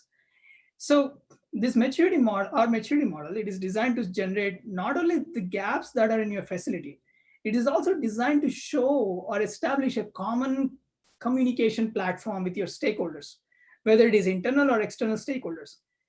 If I'm using a word called vulnerability, and if someone else is using something else, and if someone else is using a synonym of that, now we are talking about the same thing in different vernacular, and it is going to be all confusing. So this can also be used to set up a common communication platform with your stakeholders, so you all know how to manage your risks. And for example, this shows you what kind of low-hanging fruit or vulnerabilities that you have, and it tells you all the good things that you're doing. that, hey, you're doing this great, right? Keep doing this. And we have a lot of built-in tools into this that tells you that, if I'm using this tool for 10 years, and if I'm putting a lot of resources into this to fix the gaps, how do I know if I got better? So we have a lot of built-in capabilities that will automatically tell you how you progressed over time. It tells the information such as over the course of 10 years, your overall cybersecurity posture improved from 60% security to 95% security, right? It gives you certain statistics to acceptable level, and it tells you what kind of gaps you have mitigated to show you what kind of return on investment that you have, right? So I'm going to get back into the presentation, and I think I may have a few minutes. I might be able to finish up my slides here. All right. We talked about CSAM, which is primarily and only actually designed for chemical facilities. But we have a large number of tools that deals with a large number of things, such as OT cybersecurity, smart grid systems, oil and gas, supply chain management, insider threat, you name it. We have a whole bunch of tools. So how do we go with developing these tools? Do we just open, do we just wake up one day and just put together a bunch of questions? Not really, right? So we use existing standards. So PNNL as a national lab, we pride in working with other researchers, other institutions, government and private and national labs, so we can put out something that can be used by the entire community. So we go off using National Institute of Standards and Technology, or NIST, which is very trusted and very well known in the US to start with. So then we use Department of Energy C2M2 model and a bunch of other programs. These are some examples on different types of models that we use in a lot of our tools. But to give you a general overview of, we take these different guidelines, policy documents, standards, and all of this, if we combine, there are over 1,000 to 2,000 pages. And we all have day jobs, like as defenders, we're trying to make our operations work. On top of that, do I have to remember all the 1,000 pages? Well, that's where we are developing these tools, so that you don't have to worry about remembering every word of the 1,000 pages. These tools can help you to scope what your mitigations should be. So, so this is something called a facility cybersecurity framework. And this is primarily designed for any kind of critical infrastructure that is dealing with operational technology cybersecurity, or OT cybersecurity.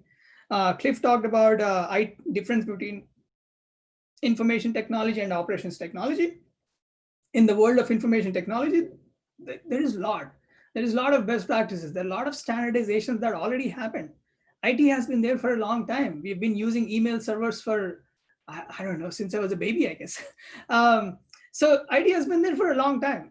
But if you look at OT, it's new. Oh, well, let me take that word back. OT has also been there for a long time.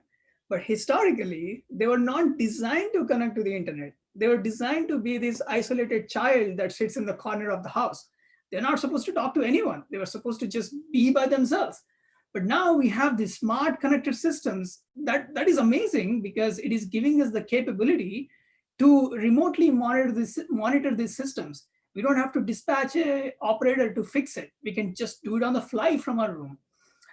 That also poses a lot of risks, because now we have legacy systems in there. The system that is there for 20 years. Cliff talked about confidentiality. When we talk about confidentiality, we deal with encryption. Can we make sure that we maintain the secrecy of the data when it is flowing between two different systems? But if one of those systems does not even understand encryption because it is 40-year-old, that's not going to work, right? That is actually going to do bad things to your network. So you are yourself inadvertently doing bad to your network. So operations technology is a whole different beast that we are dealing with.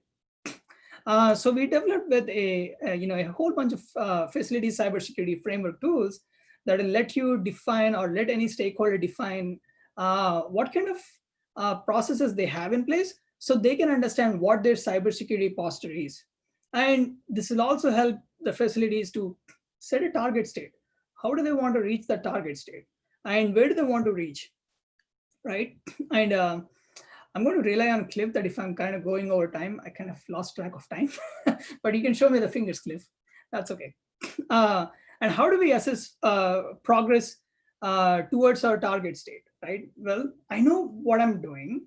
I know what are my bad things. I know I want to reach this peak. I want to hike through that. How do I do that? It'll help you guide. It will guide you towards that. It will not tell you to do X, Y, Z. It doesn't give you thou shall language, but it will guide you towards a particular process. And of course, establishing a common communication platform with your stakeholders. So we developed the facility cybersecurity framework that is so completely different from the C2M2. CSAM uses C2M2, whereas the facility cybersecurity framework uses the NIST cybersecurity framework. At least in the US, NIST cybersecurity framework is one of the hottest frameworks on the street, and everyone is trying to use it. And because it is really good, it's a high level. It has a lot of flexibility, so you can fix and fit it to your particular facilities. It has 5 different domains, but in general, it has a lot of similarities with C2M2 or cybersecurity capability maturity model architecture as well. The goal is, as the risks evolve, how do you evolve as well to defend against them, right? How do you mitigate those risks? How do you determine if you have to mitigate those risks, or maybe you have to accept those risks because the money you have to invest is not worth mitigating it, right? Maybe can you transfer these risks using insurance companies or whatnot? So there are a lot of decisions that you can make when you discover a risk. It talks about going with identifying different types of assets, data, and what kind of systems that you have, having a clear understanding between what falls under IT and what falls under OT. And it goes with protection. Well, now that you know what you have, how do you protect them? Where do you start from? Where do you start from in terms of protecting the systems? If protection fails, do you have something to detect the events, or detect any kind of anomalies or intrusions?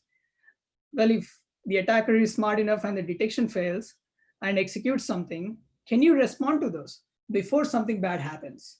Do you have the tools and resources in your hand to respond to this effectively?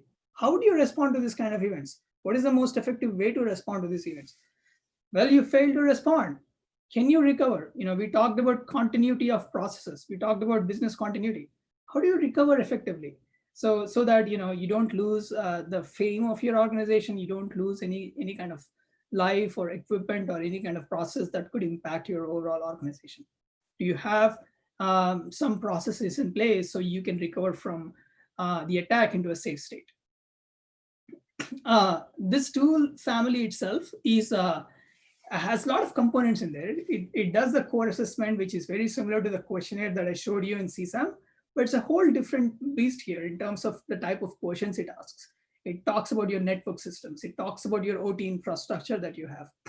And then we have a tool that will let you perform a risk management, or kind of uses risk management framework, which is also another framework from NIST, or National Institute of Standards and Technology, that will help you to better understand your core aspects of your OT infrastructure and OT networks.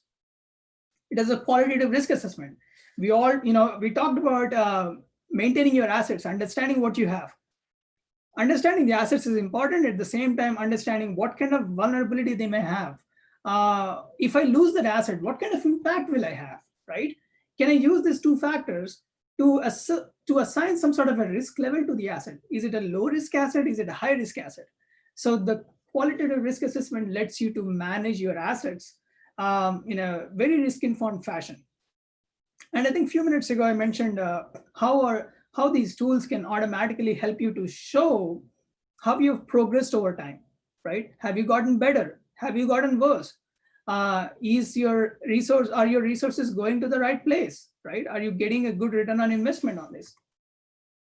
And we talked about this. I'm not gonna spend a whole lot of time here, but basically what this slide is going at is, it tells you what kind of gaps that you have, so you can identify the low-hanging fruit, and you can go towards mitigating these low-hanging fruit. Again, baby steps, right? Security doesn't happen overnight. Your facility doesn't go from level 0 to level 3 overnight. It takes time. You just have to go through the right process. And very similar to the CSAM, facility cybersecurity framework is designed to generate a lot of interesting data analytics for you that you can actually use to better understand what kind of mitigations that you have to take in place or have in place. And these are a couple of examples that I have. I'm realizing that I have way too many slides for the time.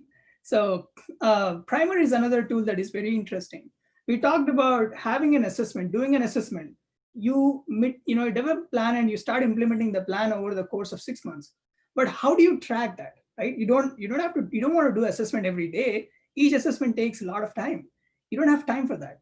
So can you informally track your progress towards your target state? That's exactly what Primer is designed to do. It helps you kind of keep together some sort of a shopping list to track your progress over the course of time between your assessments, just to make sure that you're doing the right things. And finally, training game. Yes, you heard it right. This is a real game. I'm not a huge fan of PowerPoint presentations, and I'm assuming people get bored with hours long of training and PowerPoint presentations. So we decided to create a game. So these games are developed based on real world cyber attacks. Some of them that Cliff talked about, we used real attacks, we used real forensic information, vulnerabilities that were impacted by real attackers. We don't know who they were in some cases, of course, because the data was not released, but we developed fictitious facilities, fictitious attacks that are used to create a very realistic scenario that has a very interesting mathematical algorithm that does a lot of resource allocation. So that puts you on the spot. We ran an interesting workshop last year, and there was a lot of tension between the team members. Although it's fiction, there was a lot of tension, right? It puts you in a very tough spot when you play through these games. Just going to skip over these. These are different types of data and data analytics that we get out of the games that tells you how good you have done. In some cases, maybe you failed to stop the attacker. Maybe in some cases, you stopped the attacker, but maybe you used too many resources. So your return on investment is bad, right? In some cases, maybe you did it exactly what you're supposed to do. It gives you all sorts of information. So you don't just play, but you also learn from these games.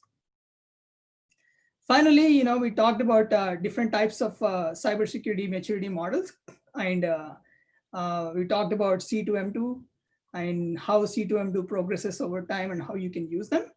And we all have to remember that cybersecurity, chemical security, as a matter of fact, any level of security is a continuous and evolving process, and we should always remember that. That pretty much concludes my presentation today. Thank you.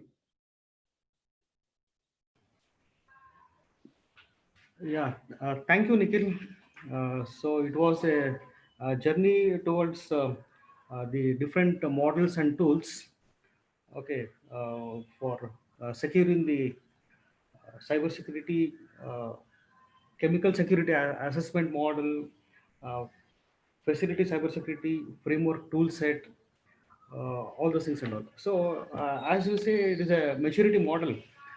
So I think maturity, common sense, and following the framework consistently, that is always are the key factors for securing these systems.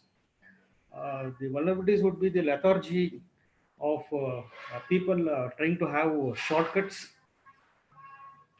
and also attitudes of taking for granted that the system is always secured, nobody would attack our systems, all those things and all. And also, while auditing, they try to hesitate to audit their higher ups. Those are the keys. And also, the persons who has the access controls tries to share those to their assistants or subordinates. So all these factors will again make the system vulnerable. So this mature framework model will really help in securing the complete system frameworks. But we should be, even though there is a lot of care which is being taken down to identify the risks, but the hackers will be very smart enough to wipe out their trials. So detecting that the system has been compromised and responding and recovering back the system, okay, and all the data which has been compromised, okay, are the challenging aspects. So it's always the cat and the mouse game which is going on between the good people and the bad people. So you gave us a very good insight of how actually these tools and all okay helps, and this framework helps in securing the system. Thank you, Nikhil. Thank you so much. And question and answers. Question and answers. Hello. Question and answers section. One of the panelists, Janardhan, is asking one question. Okay, sir. Okay, I will. Okay. Thank you, Dr. Nikhil Sethi, for your enlightening lecture. And my question is, like in our daily life, we are using different apps or applications developed by various countries. So how safe they are in protecting our personal data? So that is a good question. Do you want me to answer something that you would like, or do you want me to answer something that is true? Both. You tell both ways. So, okay, I'll tell you what I do, and I'll tell you what I tell my parents that really like smartphones and they like to click everything on their phones too. First of, in my in my phone, I use this for two things. I use it for taking the phone calls and texts, and I use it for my email. That is also using multi-factor authentication. That we talked about multi-factor, right? That's all. I don't have any games in this. I don't have any kind of apps in this, just because I don't need to, right? Because there was an interesting experiment that we all can find on Reddit. I think you all know TikTok. It's being really right? So TikTok was actually reverse engineered about a month or 2 months ago.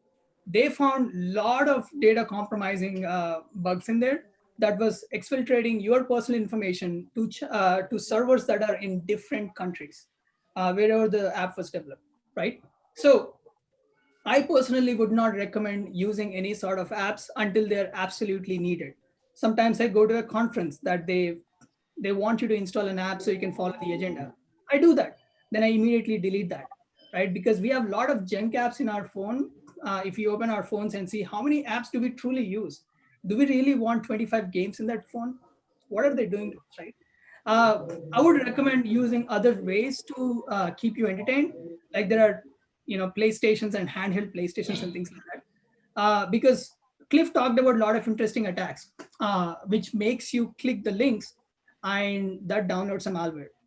And that is exactly valid for the phones as well. Phones are also running a version of operating system or a type of operating system similar to your computers. So if those links can brick your computer, those links can actually brick your phones and steal your information. So I hope you liked it, but that's the truth. Yeah, I liked it. But is there any specific identity how we can identify this is a safe app? Whatever WhatsApp we are using regularly for various purposes, but is there any specific identity like it is safe or not? Yeah, so there are some apps that are okay, right? For example, Facebook. I would not say yes or no to that. It's a hard question, right? It's a very hard question because one way is to read the terms and conditions. Because when we open an app, when we start installing the app, how many of us just scroll down and click agree to the terms and conditions? It will take around 3 to 4 hours to read the terms and conditions. Exactly. So that's one way to do that. And second way is there are resources online, right? That actually that are designed. Some of these resources can actually share information on types of the bugs that they find. For example, there are some security forums, not for the phones. The ones that I know that are related to control systems is one of them is ICS CERT, and SANS is another organization. I'm sure there may be something for the mobile phones and phone apps as well, that there is some security and reverse engineering and forensics related information. You may have to spend some time Googling. Okay. Thank you very much, Dr. Nikhil, for your Just a quick question. Your opinion on the Zoom app, which we all have downloaded to be in the thing?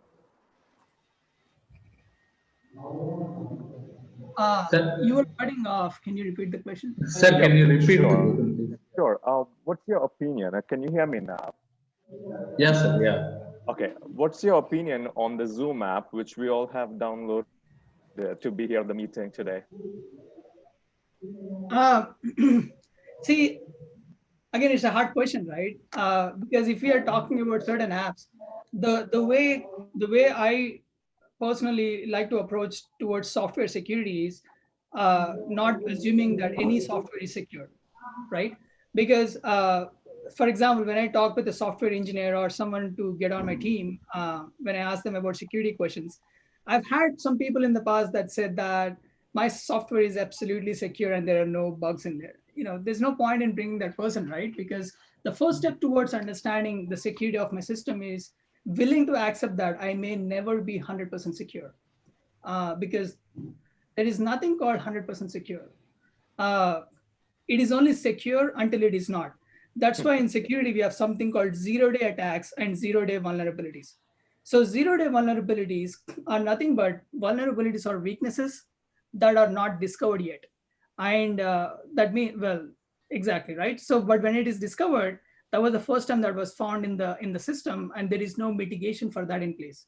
And same with zero-day attacks, an attack that no one knows about. Like all of us, let's say we don't know anything about it, and tomorrow we saw a whole bunch of systems completely bricked. Now that's a zero-day attack none of us are familiar with. So the system, let's take an example, Zoom or some other software that we are using. As of today, the companies may have done a large amount of vulnerability analysis on that and penetration testing on these tools to make sure that they are secure until today. Tomorrow there could be a zero-day, right? Maybe, so that's why for the softwares that we use, we always get our patch updates, right? Like for example, Microsoft Windows, Microsoft Word, it's been there for so long, and we keep getting patches every month, right? Because despite that software being way older than Zoom, Microsoft is always discovering more bugs, more vulnerabilities. So they release the patch so no one can attack our Microsoft system. Same goes with the Zoom, especially things like Zoom or CSAM and something else. A lot of these actually are they're using some level of web-based technologies in there. So in some cases, these patches are automatically deployed because it doesn't need to be fully installed on your system because it's through web-driven. I hope I answered your question, but if you ask me, I don't think there is something called a fully secure software. Thank you very much. Dr. Nikhil, one more thing. How would I identify whether my system is hacked or my mobile is hacked? How would I know? So there are there are some simple ways and there are some hard ways. If the attacker is very sophisticated and if they're executing stealthy attacks, it becomes very hard to know. But there are some, for someone to execute stealth attacks, they have to be very very efficient at what they're doing. But in some cases, there are some softwares that you can use. For example, there is something called Wireshark. So Wireshark is a very simple, easy to use software that is freely available. So in fact, I run Wireshark in my home laptop. What you can do is when you run Wireshark in your system, it looks at your entire data traffic. And it gives you a snapshot of what IP addresses are talking to what IP addresses, right? So one of the ways to slow down your internet speed or whatnot that you're getting in your house, right? So there's something called a TCP or a SYN attack, where the attacker tries to send you some sort of a half handshake messages. So before your system can respond, or your system is responding, but the other agent does not respond to your handshake process. So when they send these recurrent processes or recurrent handshake requests, that actually floods your overall, your modem or your network in general. So in some cases, what you do, some people, if that you can restart your modem to start with. But the whole aspect is your router or your modem or your system. If you're using like a good company ones such as Netgear or whatever that Cisco or anything else, they usually release your security patches. So you may want to first go with using security patches always being installed. Second thing, you want to make sure that you're using secure wireless connectivity, right? Because we have WEP, we have WPA and WPA2. So WPA2 is the most secure right now. If you're, but if you look some of the old routers, you can actually choose WEP and WPA as well. And sometimes some of the routers, they default to that. And you want to start with protection, right? You want to start with using all best practices to protect your systems. Then you can go towards detection, where you can use software such as Wireshark, where you can check your traffic. There are some other tools. For example, some of the routers, such as Netgear, has something called Nighthawk. It is one of the router brand. So they release a phone app for you to install. What this phone app does, it actually notifies you when you have certain types of patches. And it also tells you what kind of IP addresses are connected to your internet access point. So that way you can actually simply go to the app to see, okay, why do I have 6 IP addresses, right? Is there a rogue device in my network? So you can use some of the basic apps that comes with your router as well. So I hope that addresses the question. Okay. Thank you, Professor Nikhil, and thank you, Professor Clifford. And session is handed over to Dr. Ray Ratnamala. Thank you. Thank you, Dr. Sri Nikhil Gupta Gaurisetti, for wonderful presentation. Now I request Dr. Venkatratnam to release the appreciation certificate to Dr. Sri Nikhil Gupta Gaurisetti.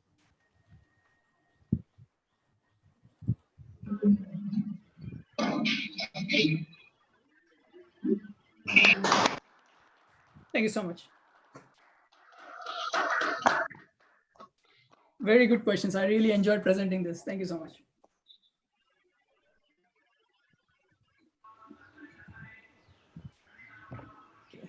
Thank you. This 3-day international E-Symposium went on successfully with good response from the researchers all over. The recordings of the sessions are available in YouTube. If anybody wants any of the session recordings, please mail us. We'll be sharing them. The PowerPoint presentations of the speakers will be shared only with permission from the speakers. Okay, the e-certificates will be provided to the registered participants within 10 days. Now the feedback from participants. Any of the participants would like to give your opinions, please? Dr. Janardhan, if anybody wants to give the feedback of the symposium from participants' side. Yeah, madam. Yeah, madam. I'm looking at the hands they're raising.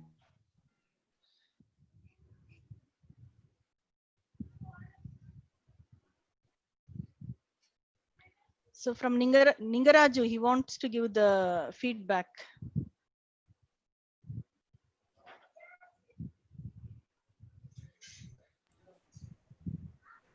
So wait a minute.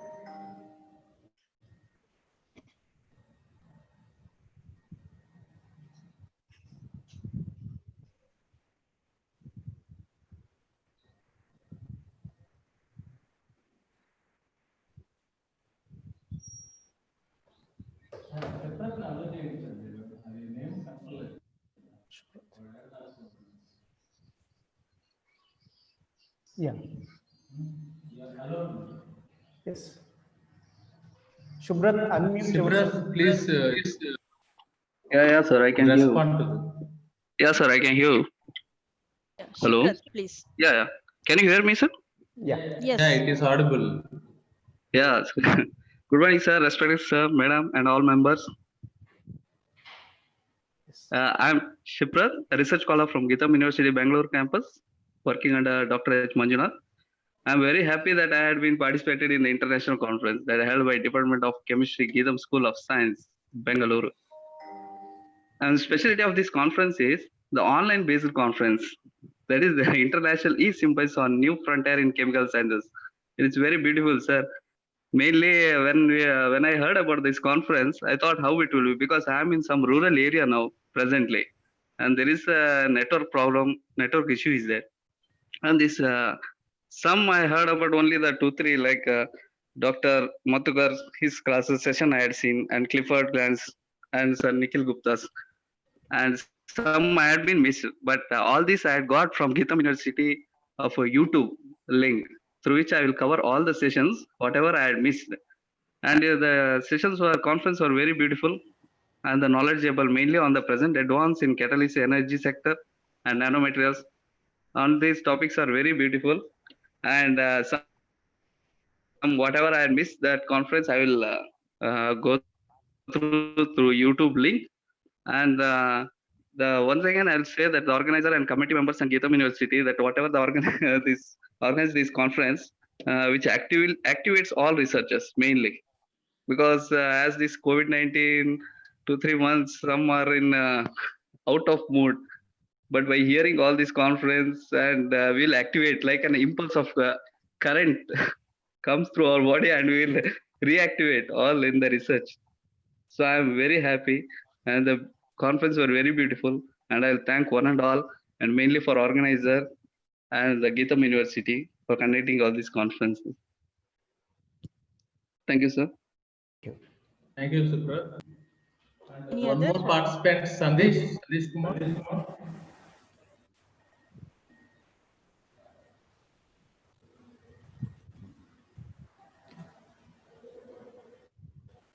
Mr. Sandesh Kumar.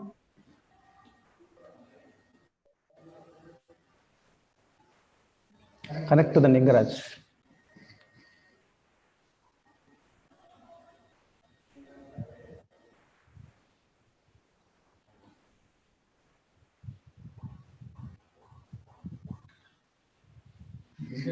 Ningaraju, you unmute yourself and speak with regarding the symposium. Good morning, one and all present here. I am Ningaraju, PhD scholar from Center for Nanomaterial Sciences, Jain University, Bangalore. I am majorly working on the energy area in the production of biodiesel, and I had some of the talks, like all the talks I have been attended. And yesterday, catalysis lecture was very nice by Ganpati Shanbhag sir, and first day was also very nice, and I enjoyed a lot in this E-Symposium. And I thank the convener Ratnamala ma'am and Janardhan sir for giving me an opportunity to attend this E-Symposium on this pandemic time. And I'm very happy that whatever the registration fees you have taken, that is you are giving to some social activities to the society. That is very nice to hear. And I will be happy to take part in any of your conferences or symposiums in future. Thank you very much, sir. Thank you very much for giving me an opportunity. Thank you, Mr. Ningaraju, for your words. And one more participant, Sandesh.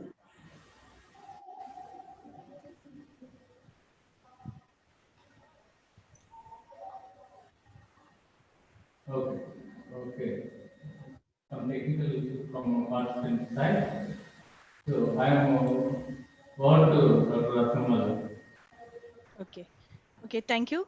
Now I request Professor R. Venkatnath, Head of the Department of Chemistry, to give the vote of thanks. Over to Professor R. Venkatnath, please. Okay. Hello, everyone. This is Venkatnath, Head, Department of Chemistry, GITAM School of Science, GITAM deemed to be University, Bangalore campus. My pleasant greetings to one and all. I deem it my privilege to propose the vote of thanks on the occasion of International E-Symposium on New Frontiers in Chemical Sciences with a theme, catalysis, materials, and cybersecurity in chemical sectors. This event is a huge success, and the organizers received laurels from the participants because of the eminent speakers like Dr. Paul Moger, North Carolina State University, USA, Dr. Glanch, Pacific Northwest National Laboratory, Richland, USA, Dr. Tek Murthy Chavali, SKRM, Dr. Nakka Lingaya, Catalysis Division, IICT, Hyderabad, Dr. Radhakrishna Motkuri, Applied Functional Materials Group, Pacific Northwest National Laboratory, Richland, USA, Dr. Ganapati V. Shanbhag, Material Science, Purna Prajna Institute of Scientific Research, Bengaluru, Karnataka, Dr. Shivendu Ranjan, University of Johannesburg, South Africa, Dr. Shri Nikhil Gupta Gauri Shetty, Pacific Northwest National Laboratory, Richland, USA. On this occasion, we would like to place on record my sincere appreciation for the excellent contributions made by all the speakers and spare their valuable time to enlighten the participants by sharing their research expertise. At the outset, I would like to express our gratitude to Sri M. Sri Bharat, President, GITAM, Professor K. Ramakrishna Rao, Chancellor, GITAM, for their unconditional support. I would like to express our sense of obligation to Professor K. Sivaram Krishna, Vice Chancellor, GITAM, and Professor KVGD Balaji, Registrar, GITAM, for giving us inspiration to conduct such events. I wish to record our heartfelt thanks to Professor Shailendra Dasari, Campus in Charge, GITAM Bengaluru, and Professor Dinesh Seth, Director, School of Technology, for all their constant support and guidance. Sir, we are grateful to your both. We convey our sincere thanks to Professor K. Srinivas, Principal, School of Science. Thank you, sir, for your encouragement always. We are extremely grateful to Mr. Vamsi Datla, Director, Admissions and Administration, for being a pillar of support for our efforts. Thank you, sir. The smooth conduct of all technical sessions was possible due to eminent chairs of sessions. I am thankful to all those chairpersons. I would like to express my appreciation to Dr. Ratnamala, convener, and Dr. Janardhan, co-convener, Dr. Venkatatnam, organizing secretary, and Dr. Manjunatha, treasurer, Department of Chemistry, GITAM School of Science, GITAM Bengaluru campus, for successfully organizing and scaling up the event to the new heights. In spite of the lockdown period, we were able to successfully organize the program due to relentless efforts of CATS department, as well as faculty members and supporting staff of chemistry department and other departments. I profusely thank everyone for their efforts. We are indeed delighted to have Akshay Patra Foundation for accepting the registration fee collected from the symposium. As the foundation feeds around 20 lakh children every day across India, most humbly we request them to utilize the amount as part of their services to counter hunger and provide aid in the education of children. Our sincere thanks to print and electronic media for wide coverage of the program. We are thankful to participants for their attentive participation and enthusiasm expressed during interaction with the subject experts in the technical sessions. Lastly, I thank all the heads of departments, faculty members, and staff who have witnessed this event and extended their cooperation. Thank you all once again. We look forward to an extremely productive and encouraging year ahead. Thank you. Over to Dr. Ratnamala, convener.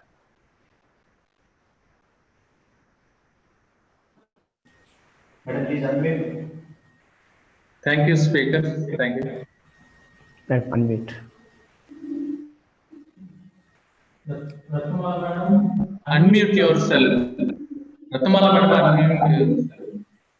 Now the closing moments. After that, our national anthem follows.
नायक जय हे भारत भाग्य विधाता पंजाब सिंधु गुजरात मराठा द्राविड़ उत्कल गंगा हिमाचल यमुना गंगा उज्जल जलधिक तव शुभ नामे गाहे तव शुभ आशीष मांगे गाहे तव जय गाथा जन गण मंगलदायक जय हे भारत भाग्य विधाता जय हे जय हे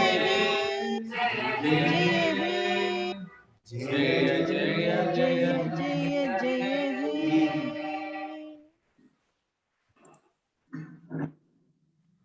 Thank you, one and all.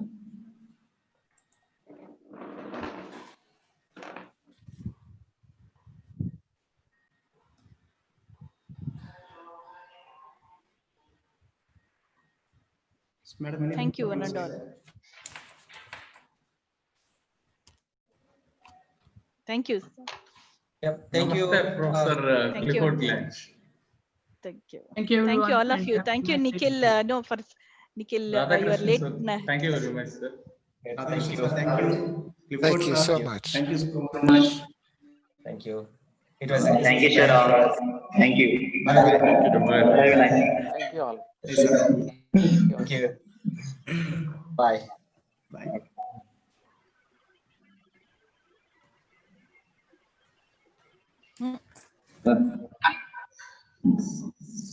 Certificates will be provided to all the registered participants soon.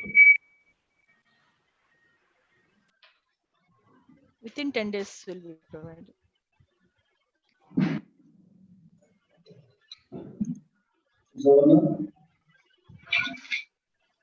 So host can leave the session. Yeah. If any registrant do not fill the feedback form, don't worry.